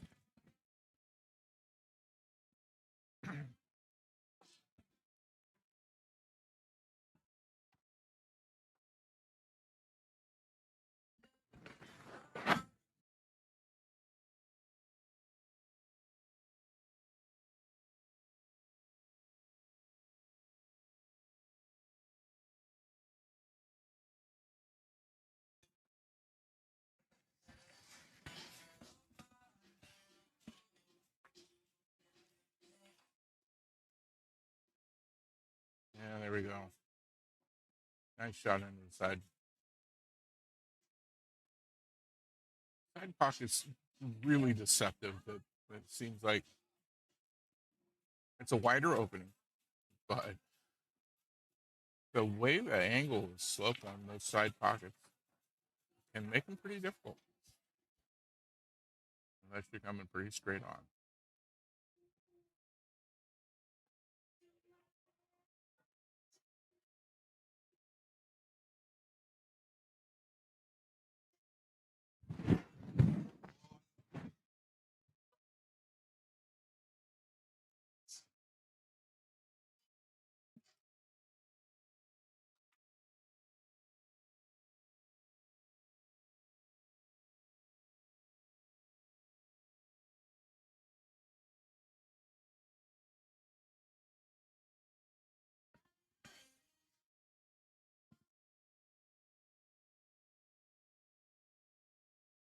He's going to go for the 12 here. Got a little closer to the 10 than I think he wanted.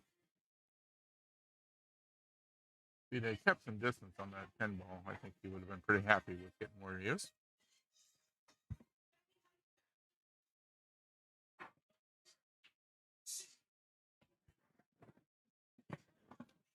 Doesn't quite get that 9 ball.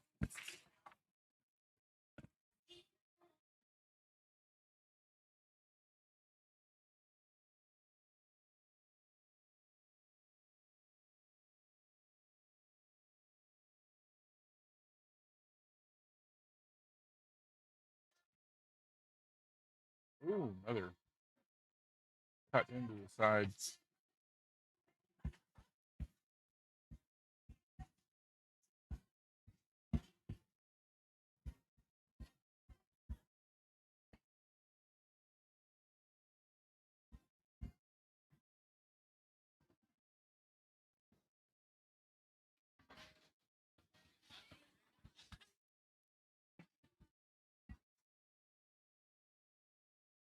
Well, easy shot on the 2 here, but not easy to get back to the 6 from that shot. All the traffic at the top of the table.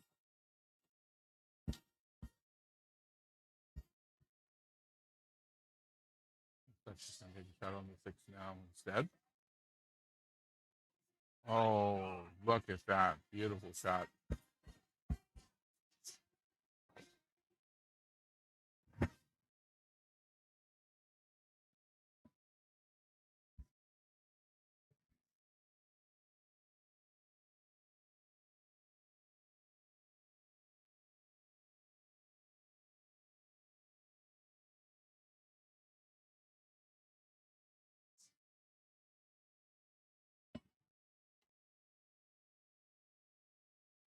And just a little bit more. Yeah, he's got a really tight shot on that 11 now. Anything wanted to go just a little bit closer to the rail. He makes it. Oh, yeah. Oh, oh. Just spun right there towards the corner pocket.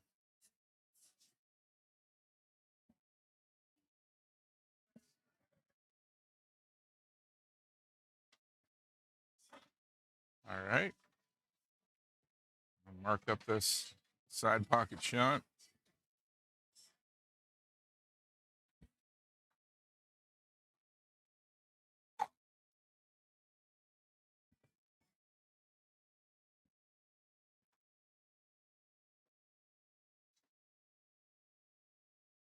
Hi, Robin. All right, that's third rack for Joy. Both players still looking to get 5.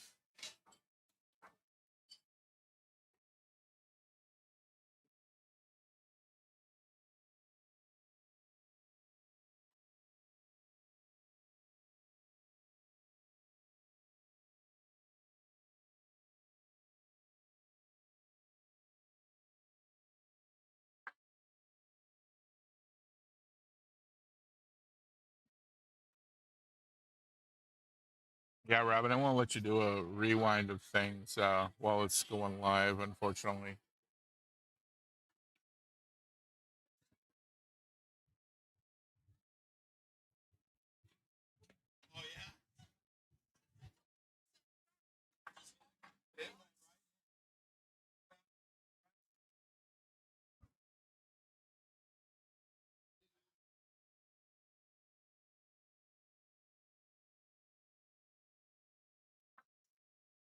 Ooh, well, that was almost a scratch on the brake, but wind up with a dry brake. Thankfully, cue ball didn't go in. Randy's got a couple of easy ones there, the 4 or the 2. I'd go for the 4 just to bump the 3 off the rail.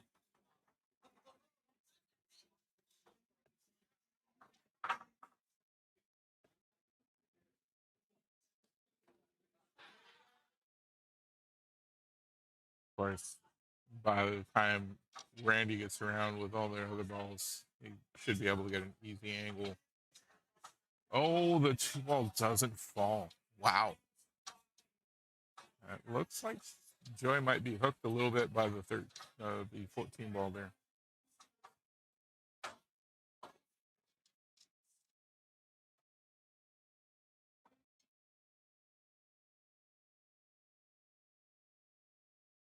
Yeah, I had some issues, Robin, with the the bandwidth here at the Moose Lodge today is just terrible. I don't know what the deal is. I had to turn off a lot of settings in order just to get it the whole stream watchable.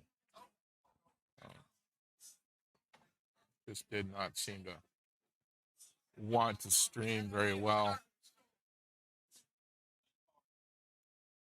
Nice, thank you. It's a new camera actually. I was using my phone previously. Last strike ups I used my friend Pedro's cameras, Osmo Action 4s. I ordered one of them for myself because I really like the way it came out. But I ordered the Osmo Action 4 and they sent me the Osmo Action 5, which was the newer camera. And I was like, I will take the free upgrade. Thank you.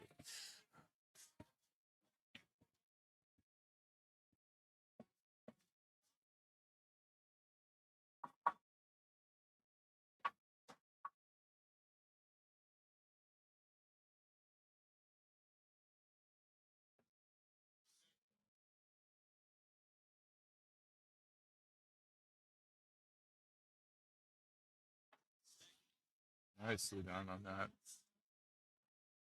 Really easy to follow the ball with the cue ball. And those kind of straight in shots.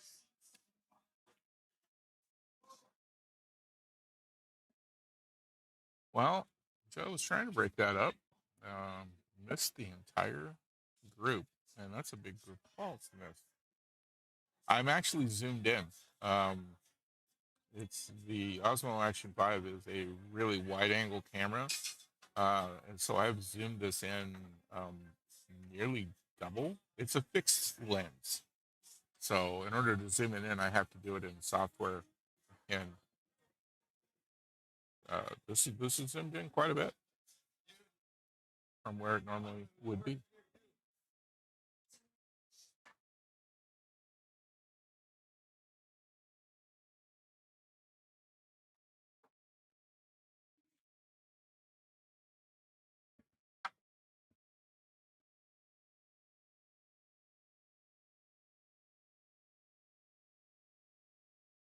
I normally use this camera just to record and not to use it as a live feed like this.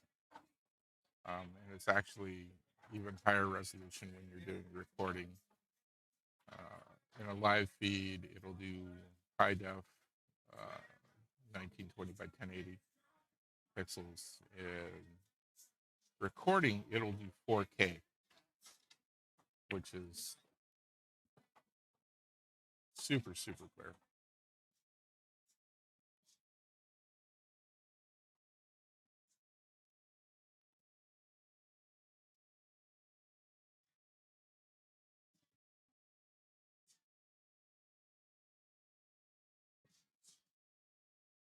To go and play. So I'm gonna leave y'all here and be back. Unfortunately, that means I'm not gonna be able to keep score.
And I'm back, folks. No idea who we've got playing at the moment. All right, we got James from New Rack City. Do not know what his skill level is. If anybody knows, just put it in the chat. I believe this is Rebecca from Pasadena. I believe she's a 3. If anybody's interested, I won my match. Got a 2-0 against a skill level 5. I don't even know the name of the team I was playing against. I just ran down there, played my match, and ran back up here.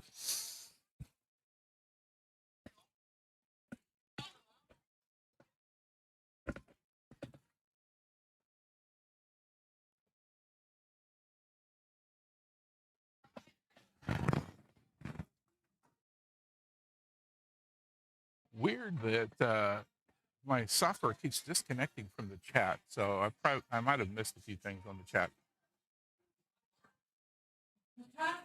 This lodge before, the folks serving food here and we're attending bar are all volunteers.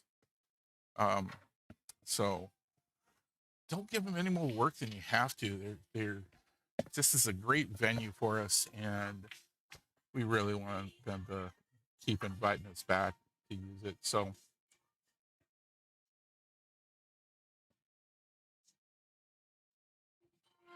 All right, last call for 50/50. Does anyone want to get in on this before we do this? We're going to pull this in 5 minutes. 50/50.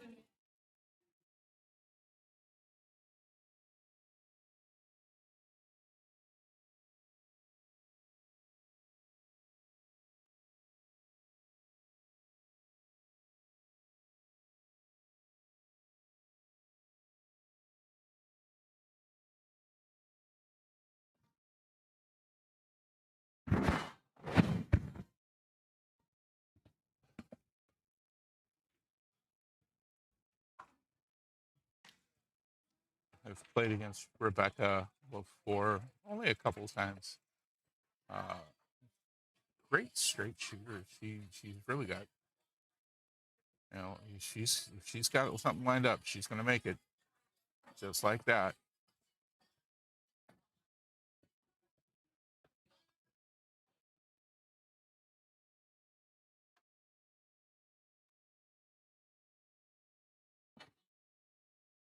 Oh,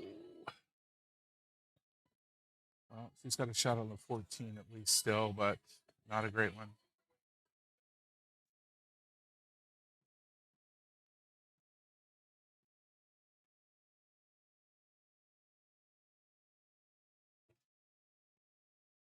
Rebecca's a 2. Just looked her up.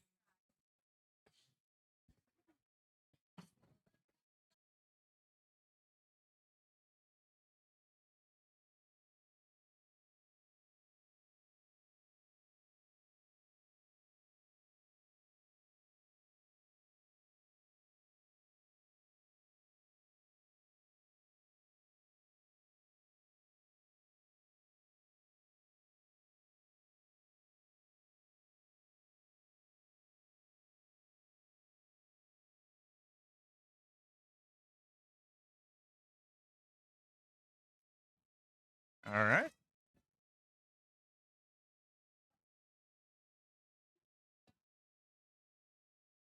Set that properly.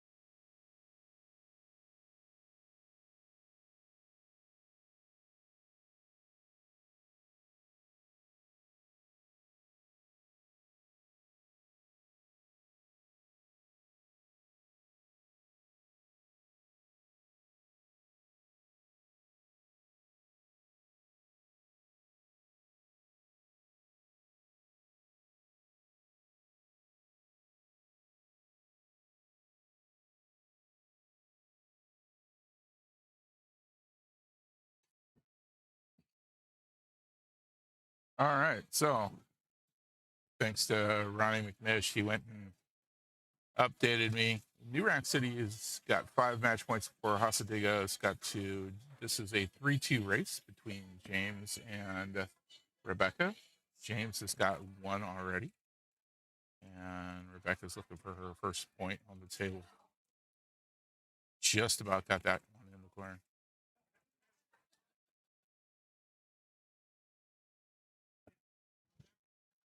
All right, does anyone else want any more tickets? She's running around to them. 50, 50, 50.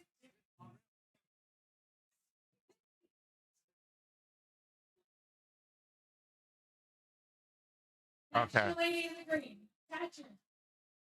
So Scott correcting things, making sure that James knew he had ball in hand. Rebecca hit the rail first for hitting the 9 into the 14, and then nothing hit a rail after that. So that's ball in hand for James.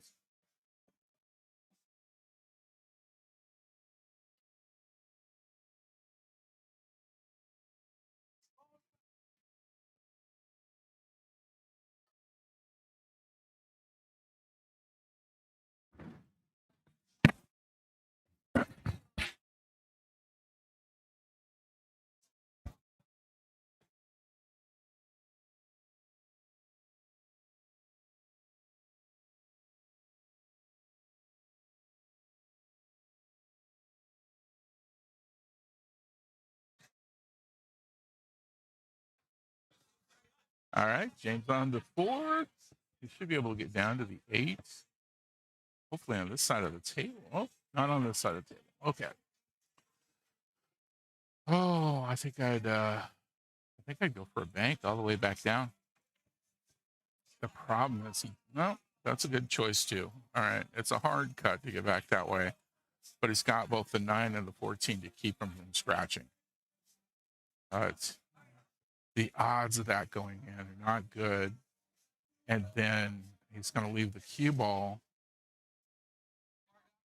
He's going to leave the cue ball down by the 9 and the 14. Okay. His coach telling him to go for the bank instead. Still going to leave the cue ball on this end of the wrong end of the table here. If he misses the shot. Oh, that is going to go. Beautiful shot. Beautiful shot.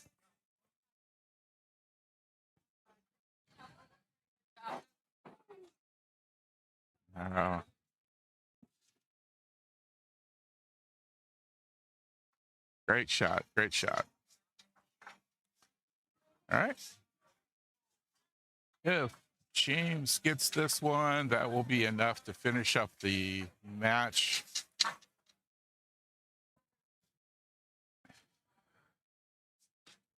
And they will move on with the main tri-cups, and Hasadiga will go into the second chance tri-cups. So we may see both of these teams back at this table again before the weekend's out. We do try. There's so many teams competing here for the few spots that we have for World Qualifiers that we try not to put the same team up on the streaming table more than once if we can help it, because we just want to make sure everybody gets a chance to, be on YouTube for their friends and family who can't be here and watch. Nice break.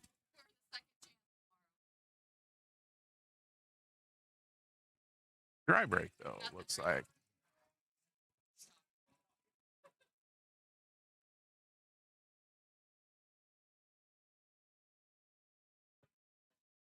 Not a lot of good choices. Let's see.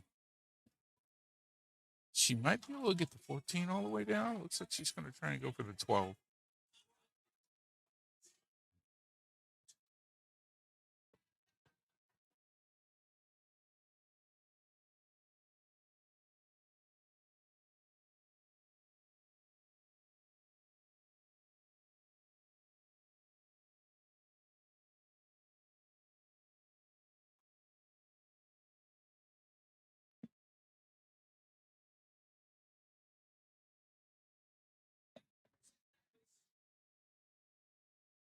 Still open table. Gonna go for the 11 ball on the side.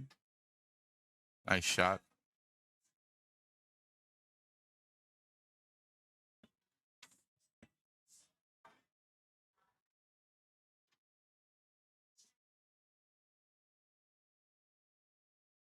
All right.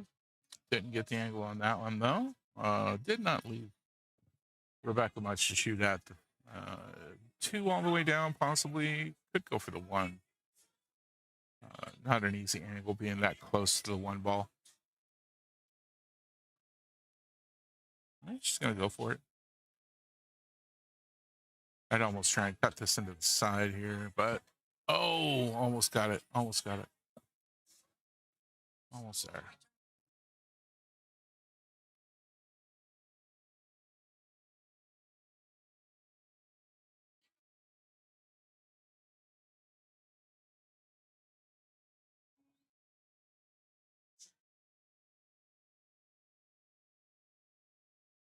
Anyone else before we do this drawing?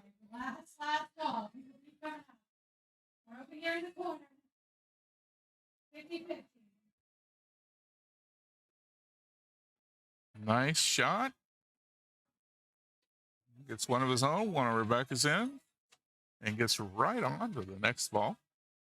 Pretty close to it, though. It's, I always struggle with these, worrying that I'm going to double hit.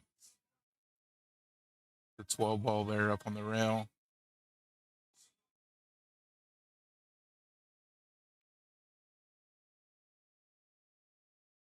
There we go.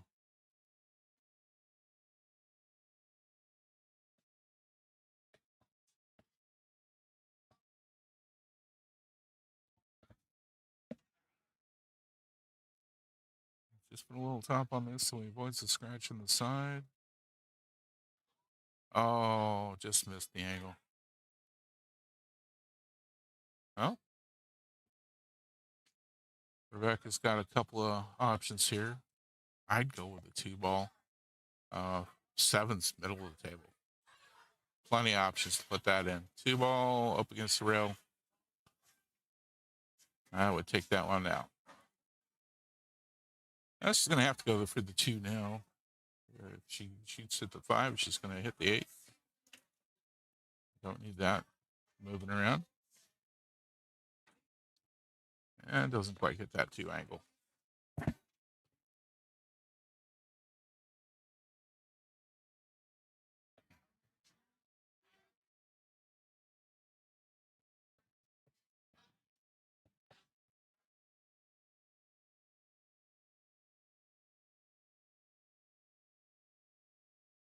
All right, get your 50-50 tickets out. Just about to pull the 50-50 raffle. The raffle here, the 50-50 benefits the Moose Lodge. They're working on getting a new roof on the building. We'd really like to help them get that new roof on the building because that's during the rainy season. Less water on the table. All right, for $230, we've got. Oh, just misses that 14. 004.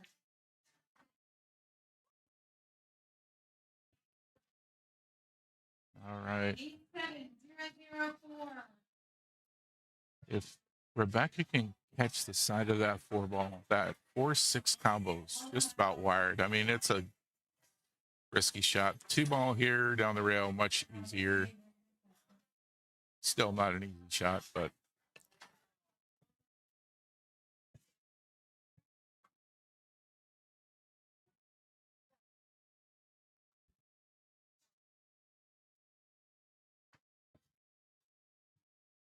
all right. Looks like he's going to try and cut this in the side.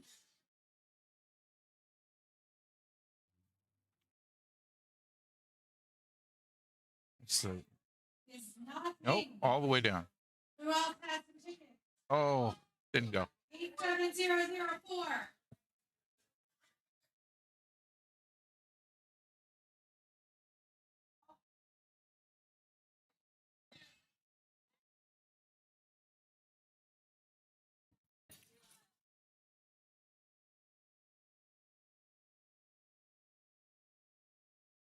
All right. Just kind of going back and forth here at the moment. That 9 ball is going to be difficult for James. And we're going to get timeout. I definitely wouldn't take a shot at that 9 right now.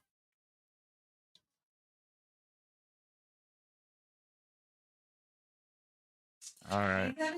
I can kind of overhear the conversation they're having there. Josh is advising James to cut the side of the 9 and get it into the 4, which will get it out of this mess for sure. As long as he gives it a little bit of oomph and he doesn't hit the 9 too square. Perfect. Great shot. Leaves Rebecca with an easy shot on the 4. But playing the percentages here, you know, basically betting on Rebecca not being able to run this out before James gets another chance at what's at the table.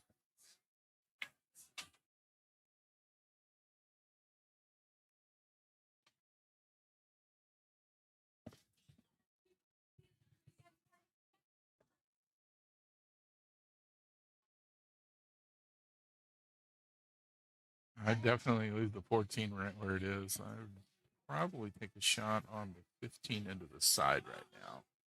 It's lining up on the 9. I don't see it going anywhere.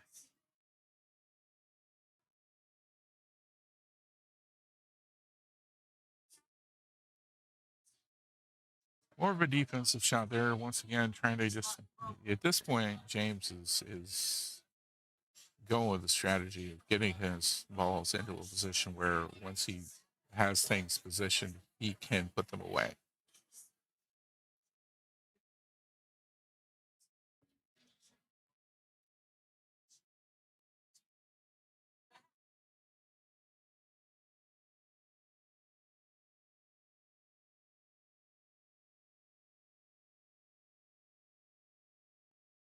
Oh, did not get that 9 ball.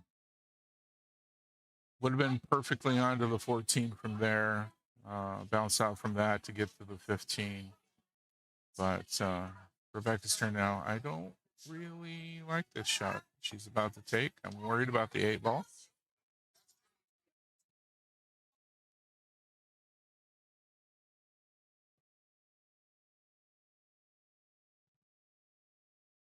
$15, an easy shot in here now for James. Nice line on it. Stop shot here. Puts him on the 14 easily. Oh, he rolls forward. He's still okay. Still okay. And I think that 9 will go by the 2. That's a good choice.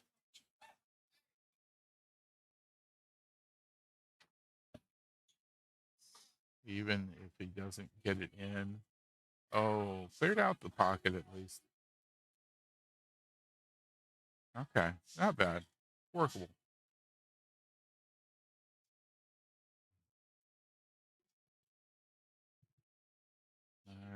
I would go all the way down with this one on the 2 ball. Get myself a little bit of angle on it so I can come at the other side of the 4 and 6 possibly. It got really quiet. The music turned off for a second. Good shot on that from Rebecca, but not in the best place. Defense right now would be great. I've seen her pull off a couple of really good defenses. Oh, no, not this time. Got the 6 out in the open, though. Got the 6 out there.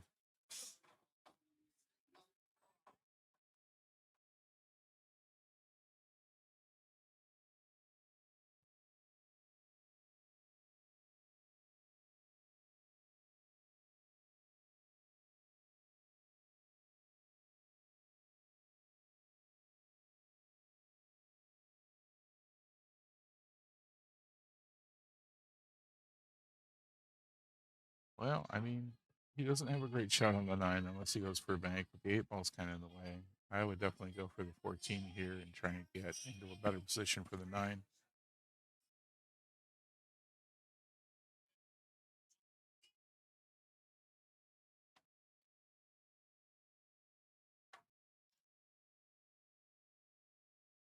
Having a stretch over that table for sure. Really don't have to hit too hard on these tables. They run really well. Oh, bumped into the four. Ah, must have put some spin on that. A little bit of ride on that in order to get into the four like that. Should have come straight up off the short rail and then back up to the nine.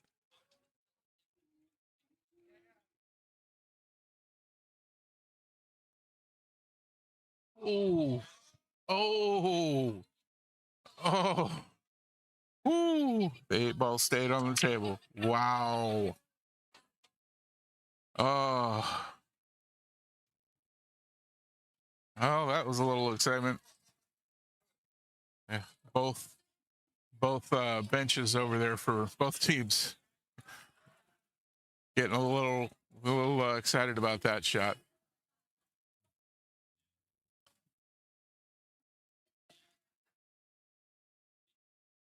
Well, Rebecca getting a chance to possibly get on the scoreboard here. Oh, she's gonna miss that one. Not a bad lead though. James has to worry about bumping into the 8-ball with a shot on the 9.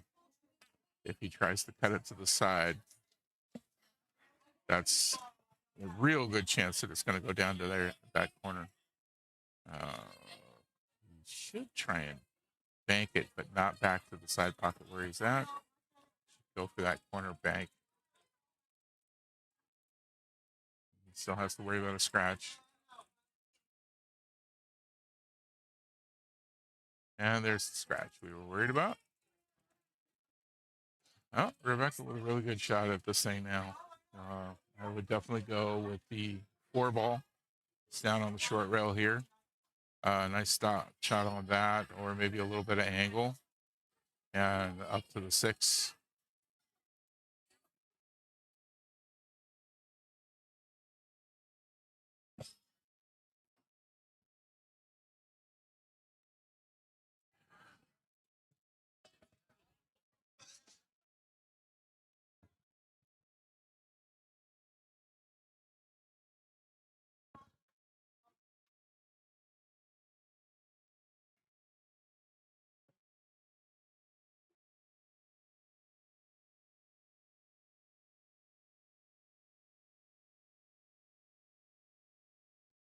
Scott giving her the angle she needs in order to get hopefully a line on the 6 after putting this one in.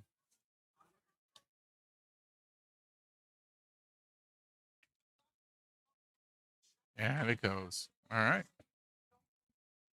Not the best line in the world on the 6, but definitely a makeable shot.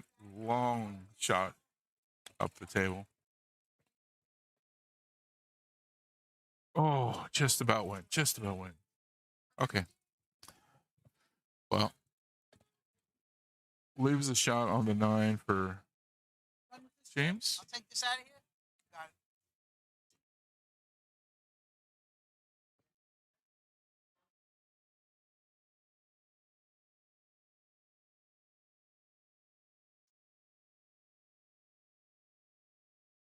Oh. Oh. Oh, he's got both pockets down there at the bottom all sewn up. He's got them claimed. If Rebecca can get this one in, though. Nice shot. Right. She just got to make sure she doesn't follow this 8-ball in.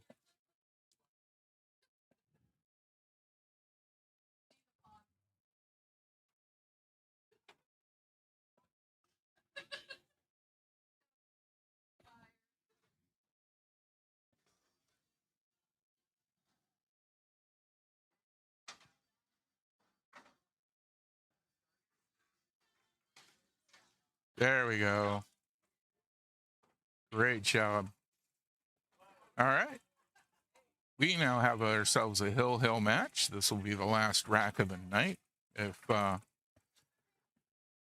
New Rack City wins it, if Pasadena wins it, we'll go for another one.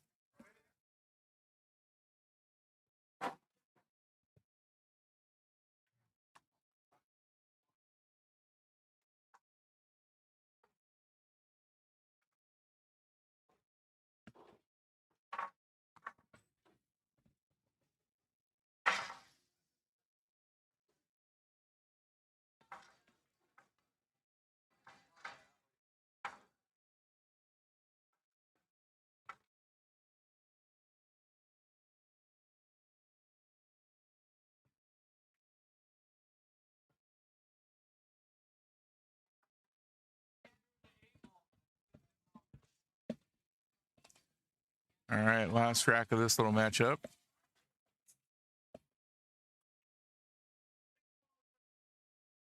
Oh, well, something went in.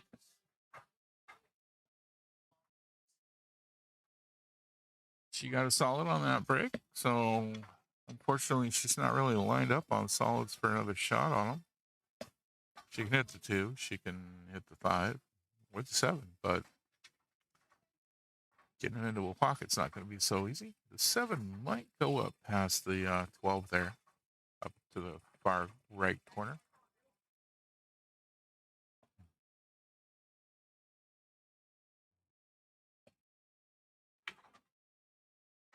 Yeah.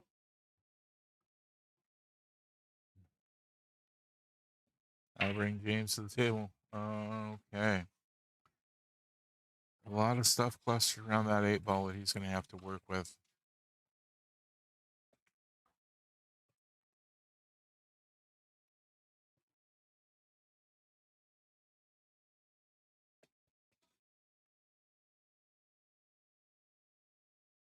Oh, a little hard on that one. I think he was trying to get over to the 10. Managed to get over to the 10, but didn't get the 12 in.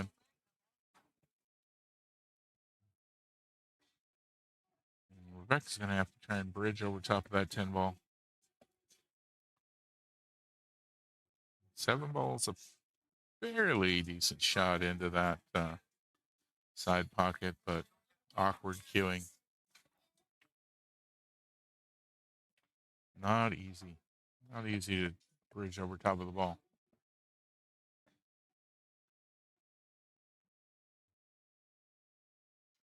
James got the 12 again. He could try and go for the 10. Hitting the 10 from here, though, is going to move the 1 and the 3. There he goes.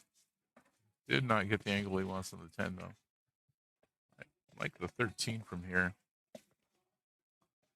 It should slide by that 2 ball. Go for the corner.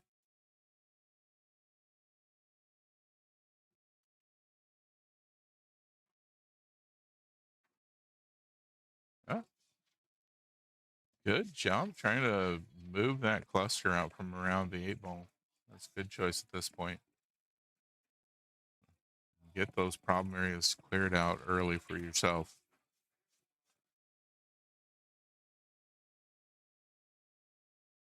Oh, Rebecca manages to hit the side of that 7, but doesn't get anything anywhere.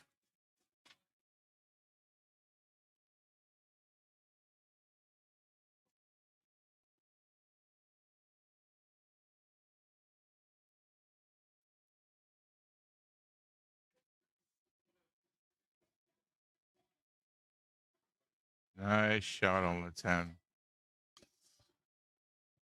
13's a good option here right now. I think the 4 might be a little bit on the way for it. Kind of hard to tell.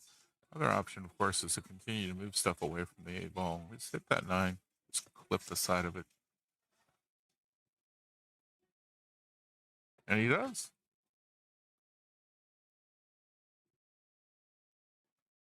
Nice job cleaning things up around the 8 ball.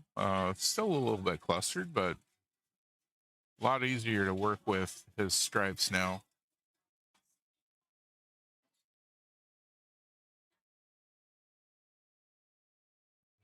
Rebecca manages to catch the side of the 4.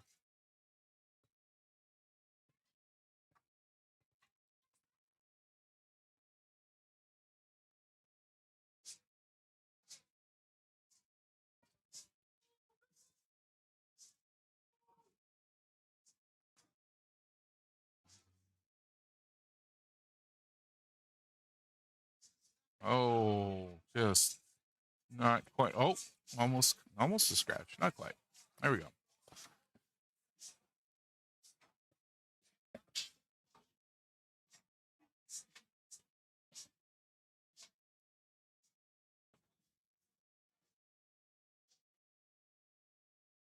Nice shot off of the 4 with the 1 ball. Puts her on the 5.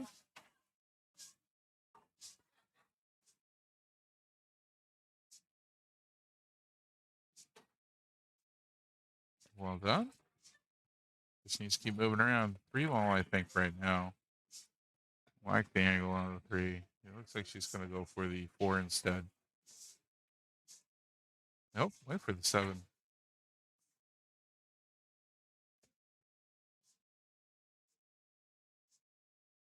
Well, 14's a nice, easy in shot here. If he hits it nice and light, he should be able to get onto the 15 ball.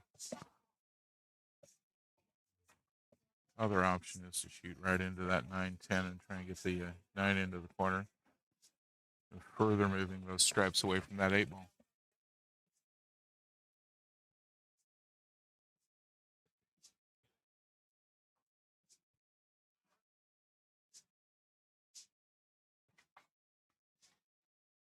Oh, nice. There we go. Things are looking good on those stripes now. Should be able to keep moving these in.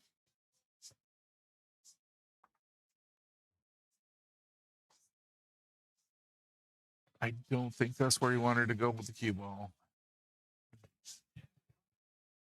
You could try cutting the 13. It should slide by the 8 into that corner pocket. Cue ball's going to go up table though, and then he's not really going to have much to shoot at except for the 14 possibly. It looks like he's going to try and bank it.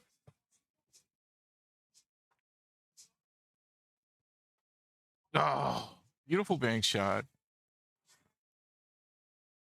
But the cue ball in the corner.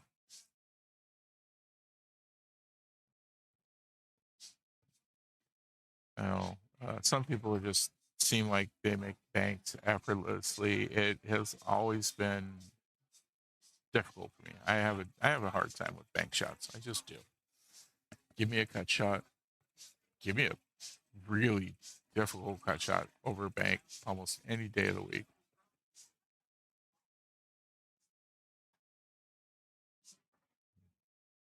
Bank shots, especially when it's getting into towards the end of the game, are where I'm always hoping somebody's going to give me a timeout so they can help me get it lined up.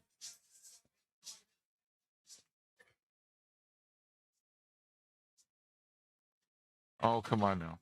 Oh, it was just didn't need to go there, did it?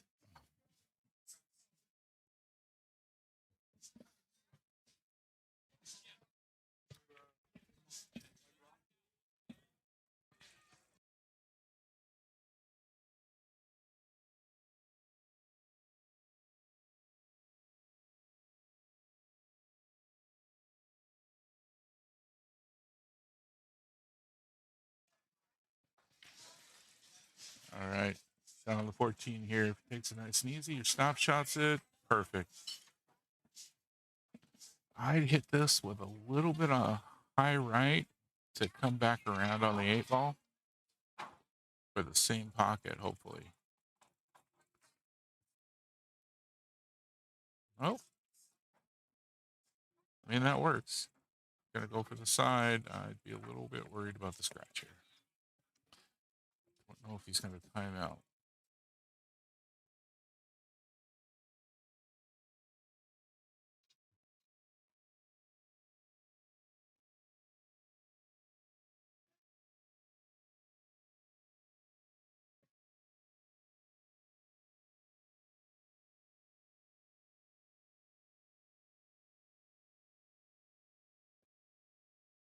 Oh, just missed it. Just missed it. Rebecca's got 2 of the corners taken care of here. All she's got to do is pop these in.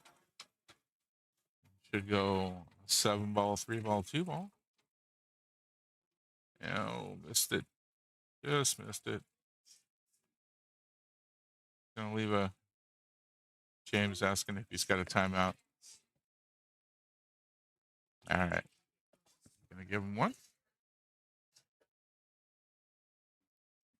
Good time for a timeout. This is a long shot. You got to get this angle just right. I don't think he needs to worry about a scratch in this instance, though. If he goes for either one of these pockets, he should be able to avoid a scratch without too much trouble. these tables run really fast, so you don't need to put a lot of energy into it in order to get that all the way down that table, especially smaller 7-footers. You know.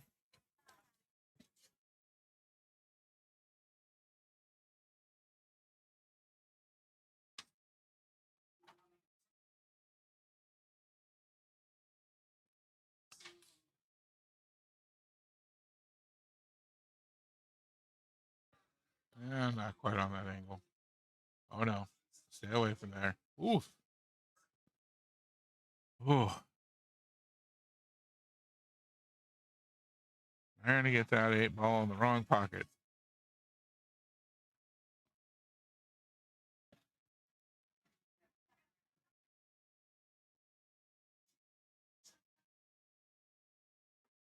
There we go. 7-ball in. Got a decent angle on the 3, but you also got a decent angle on the 6 right now.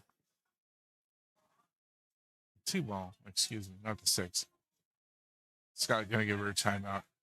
The nice thing about taking the 2 right now is if she misses it, she puts the cue ball in a position that's not easy for James on the 8. If she goes for the 3, misses it, the odds are she's leaving an easy shot in on the 8 for James. So definitely the way to go here. Beautiful shot. There we go.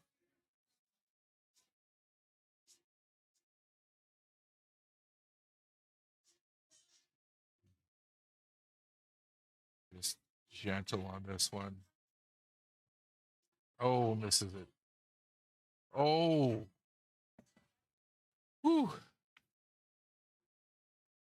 Well, not the easiest shot, but the biggest issue here is hitting it this thin is going to drag it towards the tip of that corner there and possibly have it come out into the middle of the table instead of going into the pocket.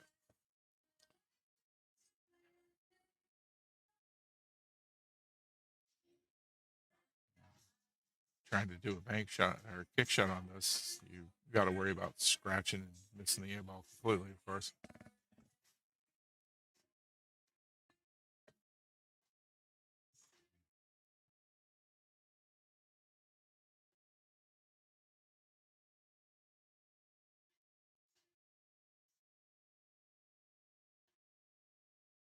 Yep, there it is. Come off the corner of the pocket.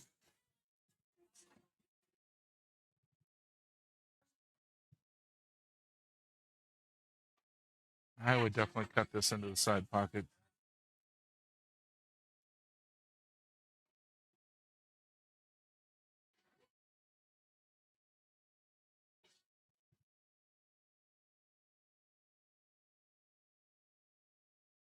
Oof. There he is. She got it. Okay. I would have gone for the side, but she got that one. I would cut this into the top left of the screen. Not worry about it getting into any kind of scratch territory, thankfully, because of that angle. So let's see if she can get this one. And it'll be a 6-4. Nope. Didn't go. That's going to leave a fairly good angle for James on the side pocket.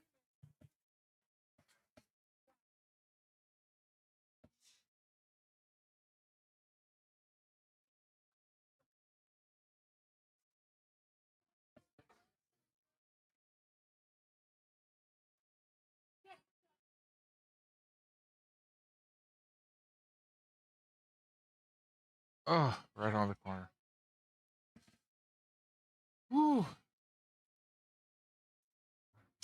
No. Going for the corner pocket again. Once again, I would go for the side on that side. I'm more comfortable with the side on this shot. I am always worried about scratching on this sort of a shot. She's far enough out from the pocket. If she hits this with top, she should go right past it. Yep, there she went. Beautiful. Beautiful job. All right. 2 points for Rebecca, 2 points for James means that we have a 6-4 match. Neither team in a position where they can win it at this point. So this is going to be a situation in this next match that as soon as New Rack City scores a single point, gets to the hill with their player, it'll be over. We'll see who they put up.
Okay. This will be Brian, skill level 6, going up against, it's pronounced Melissa, skill level 3. If Melissa can get 2 racks before Brian can finish up. We are in sudden death, though, now. So each of these racks counts for double.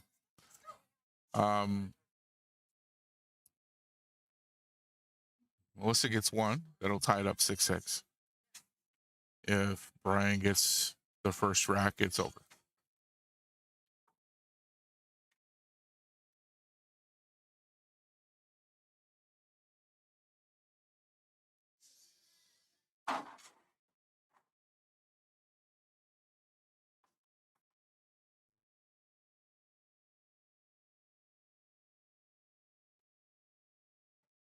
Nice break. 8-ball was headed for that side pocket. Didn't get there.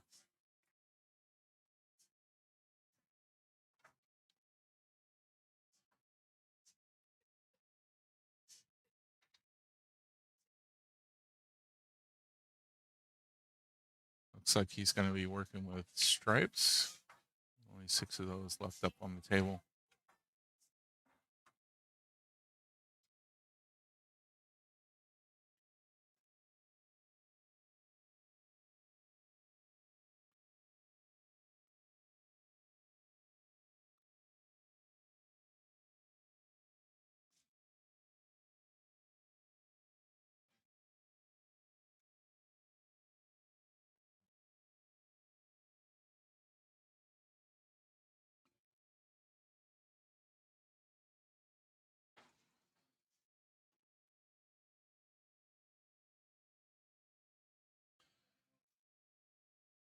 Starting to thin out in here quite a bit. Most of the matches done for the night. Nice shot right up the rail on the 12. Didn't quite get to where you can get on the 11 easily. I don't know the 13 goes by. So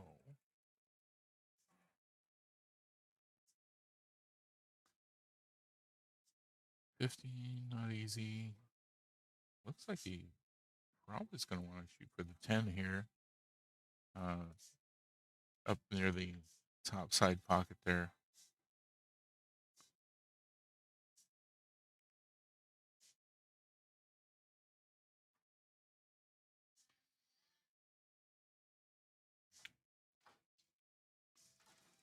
Nice shot.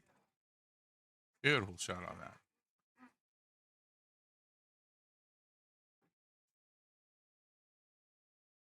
You take the 15 now, or you go for the 14.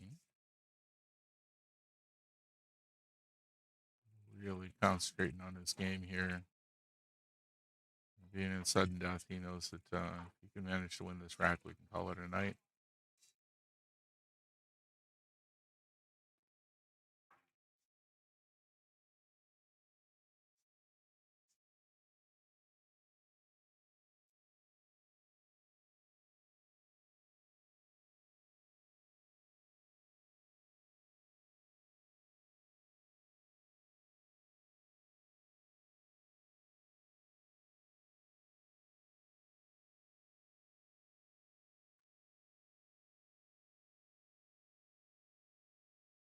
Going for the 15.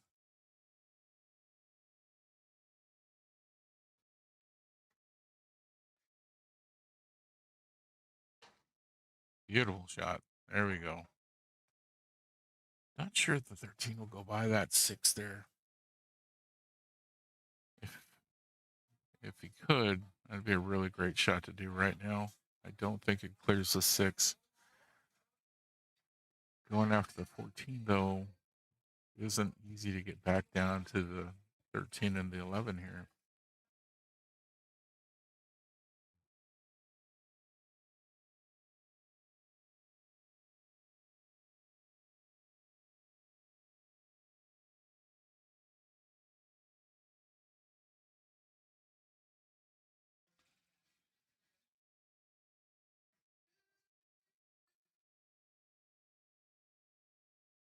Gonna go for that 13. Oh, he managed to clear it. Wow. Had to cheat the pocket, but he managed to clear it.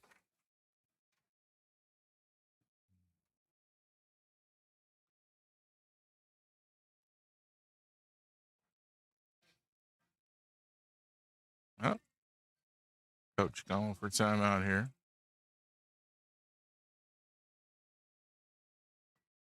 Probably worried a little bit about the tangent line there, headed towards the side pocket.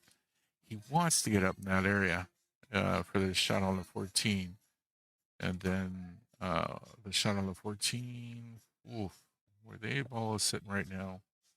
If he winds up going close to the rail, he can just shoot it all the way down to the bottom left corner.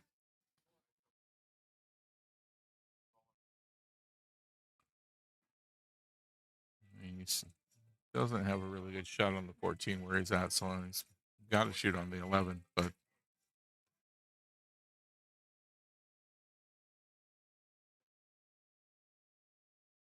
all right.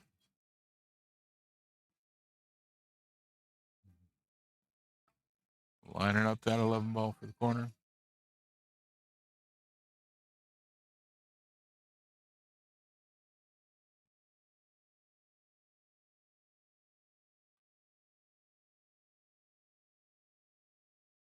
Oh, and there it is. Beautiful shot. Great line on the 14. A little bit of follow puts him on the 8. It's going to be a break and running over.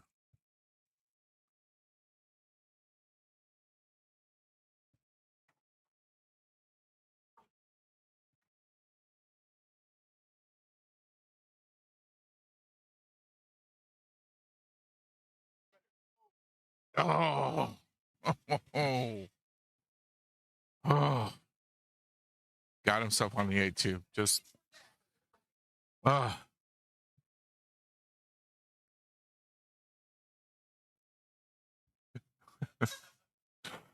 he went to go stand over next to his table. His entire team just told him to go sit in his corner over at the chair. The chairs in the row, that row of chairs in the center is for the players to be sitting in. They aren't supposed to go back to their bench and have the chance of being talked to or coached during the tournament. But your average league night, that's where that's where you go. You go and when it's not your turn at the table, you go and stand and talk with your team. So it's really natural. But his entire team was like, "No, go to your corner." Everybody here seems to be having a great time, just joking, and even when they're not having the best time on the table, we're still enjoying each other's company and having a great night, which is what I love. I absolutely love that about coming out and playing pool.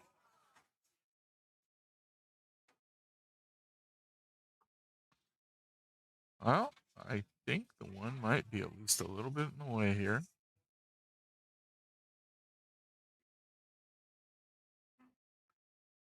Were I in Brian's position right now, I'd probably just try and swerve it right on him around that one ball and hit it in.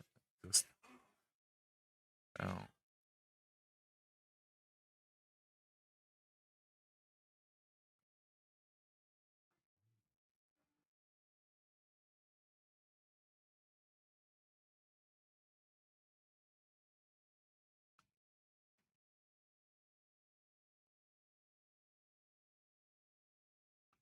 Yeah, that one's slightly in his way.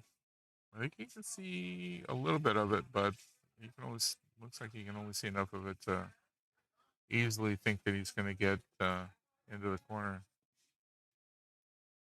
Yeah, he's shacking up on that. Gonna get a little bit of a swerve. Oh, good hit. Good hit. That's out center table now.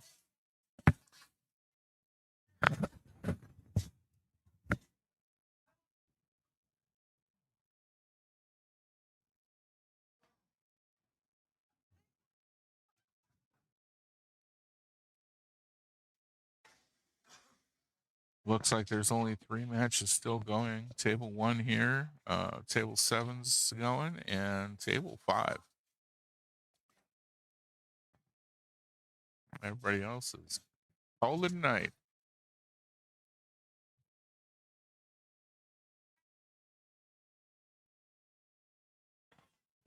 Nope, getting a timeout.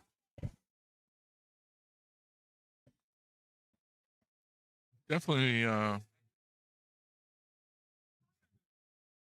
trying to get into a position where Brian isn't going to have an easy shot more than anything. Just try and leave that cue ball somewhere where Brian has to swerve or kick anything, as long as it's not a straight shot to a pocket.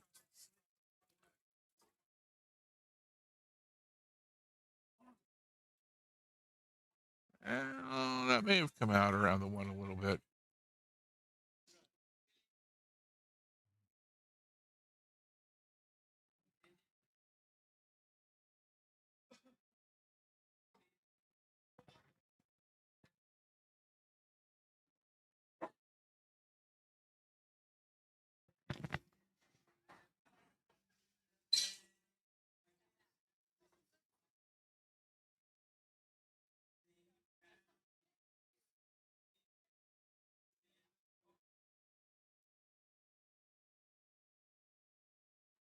Oh, another good hit.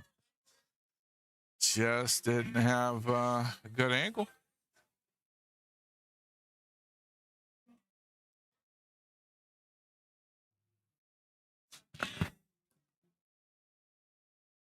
As long as she doesn't follow this in.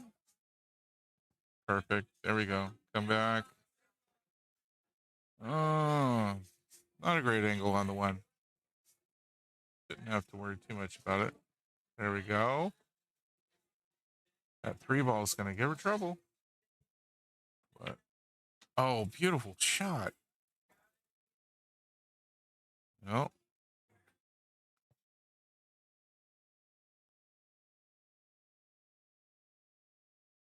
Oh my goodness. Oh. Oh. Oh, so such a good run. Such a good run. No reward for such a good run. That is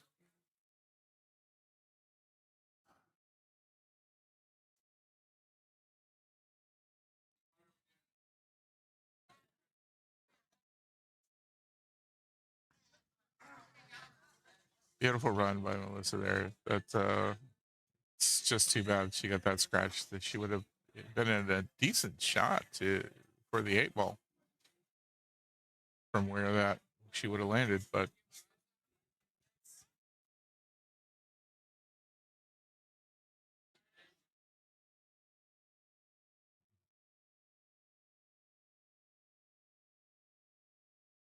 Brian really taking his time on this one, mainly because he wants to make sure he gets to the right end of the table for the shot on the 8 ball.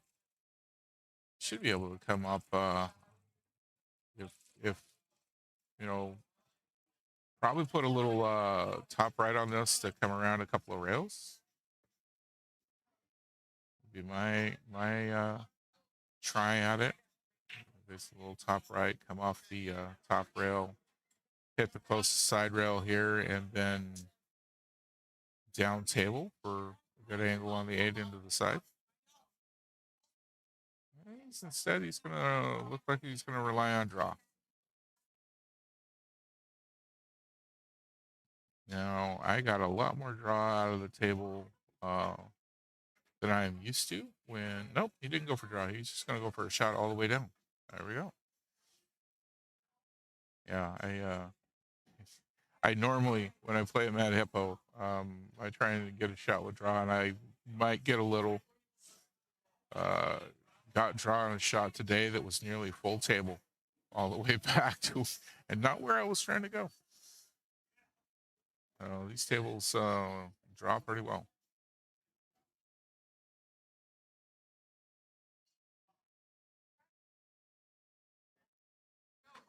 There it is.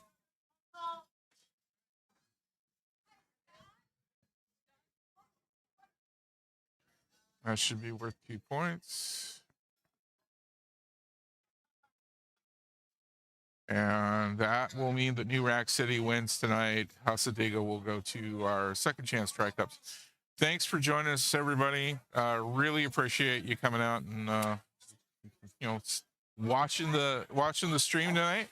We're gonna start bright and early tomorrow. We're gonna be here all day long tomorrow instead of just one. We're gonna start off with 8 ball and finish up the night with 9 ball. So 8 ball finals will be tomorrow midday. So give us a like and subscribe if you're liking what we're doing here. Really appreciate it. Love highlighting local amateur pool here in Central Florida. Thanks, everybody. Hope to see you in this pool hall soon.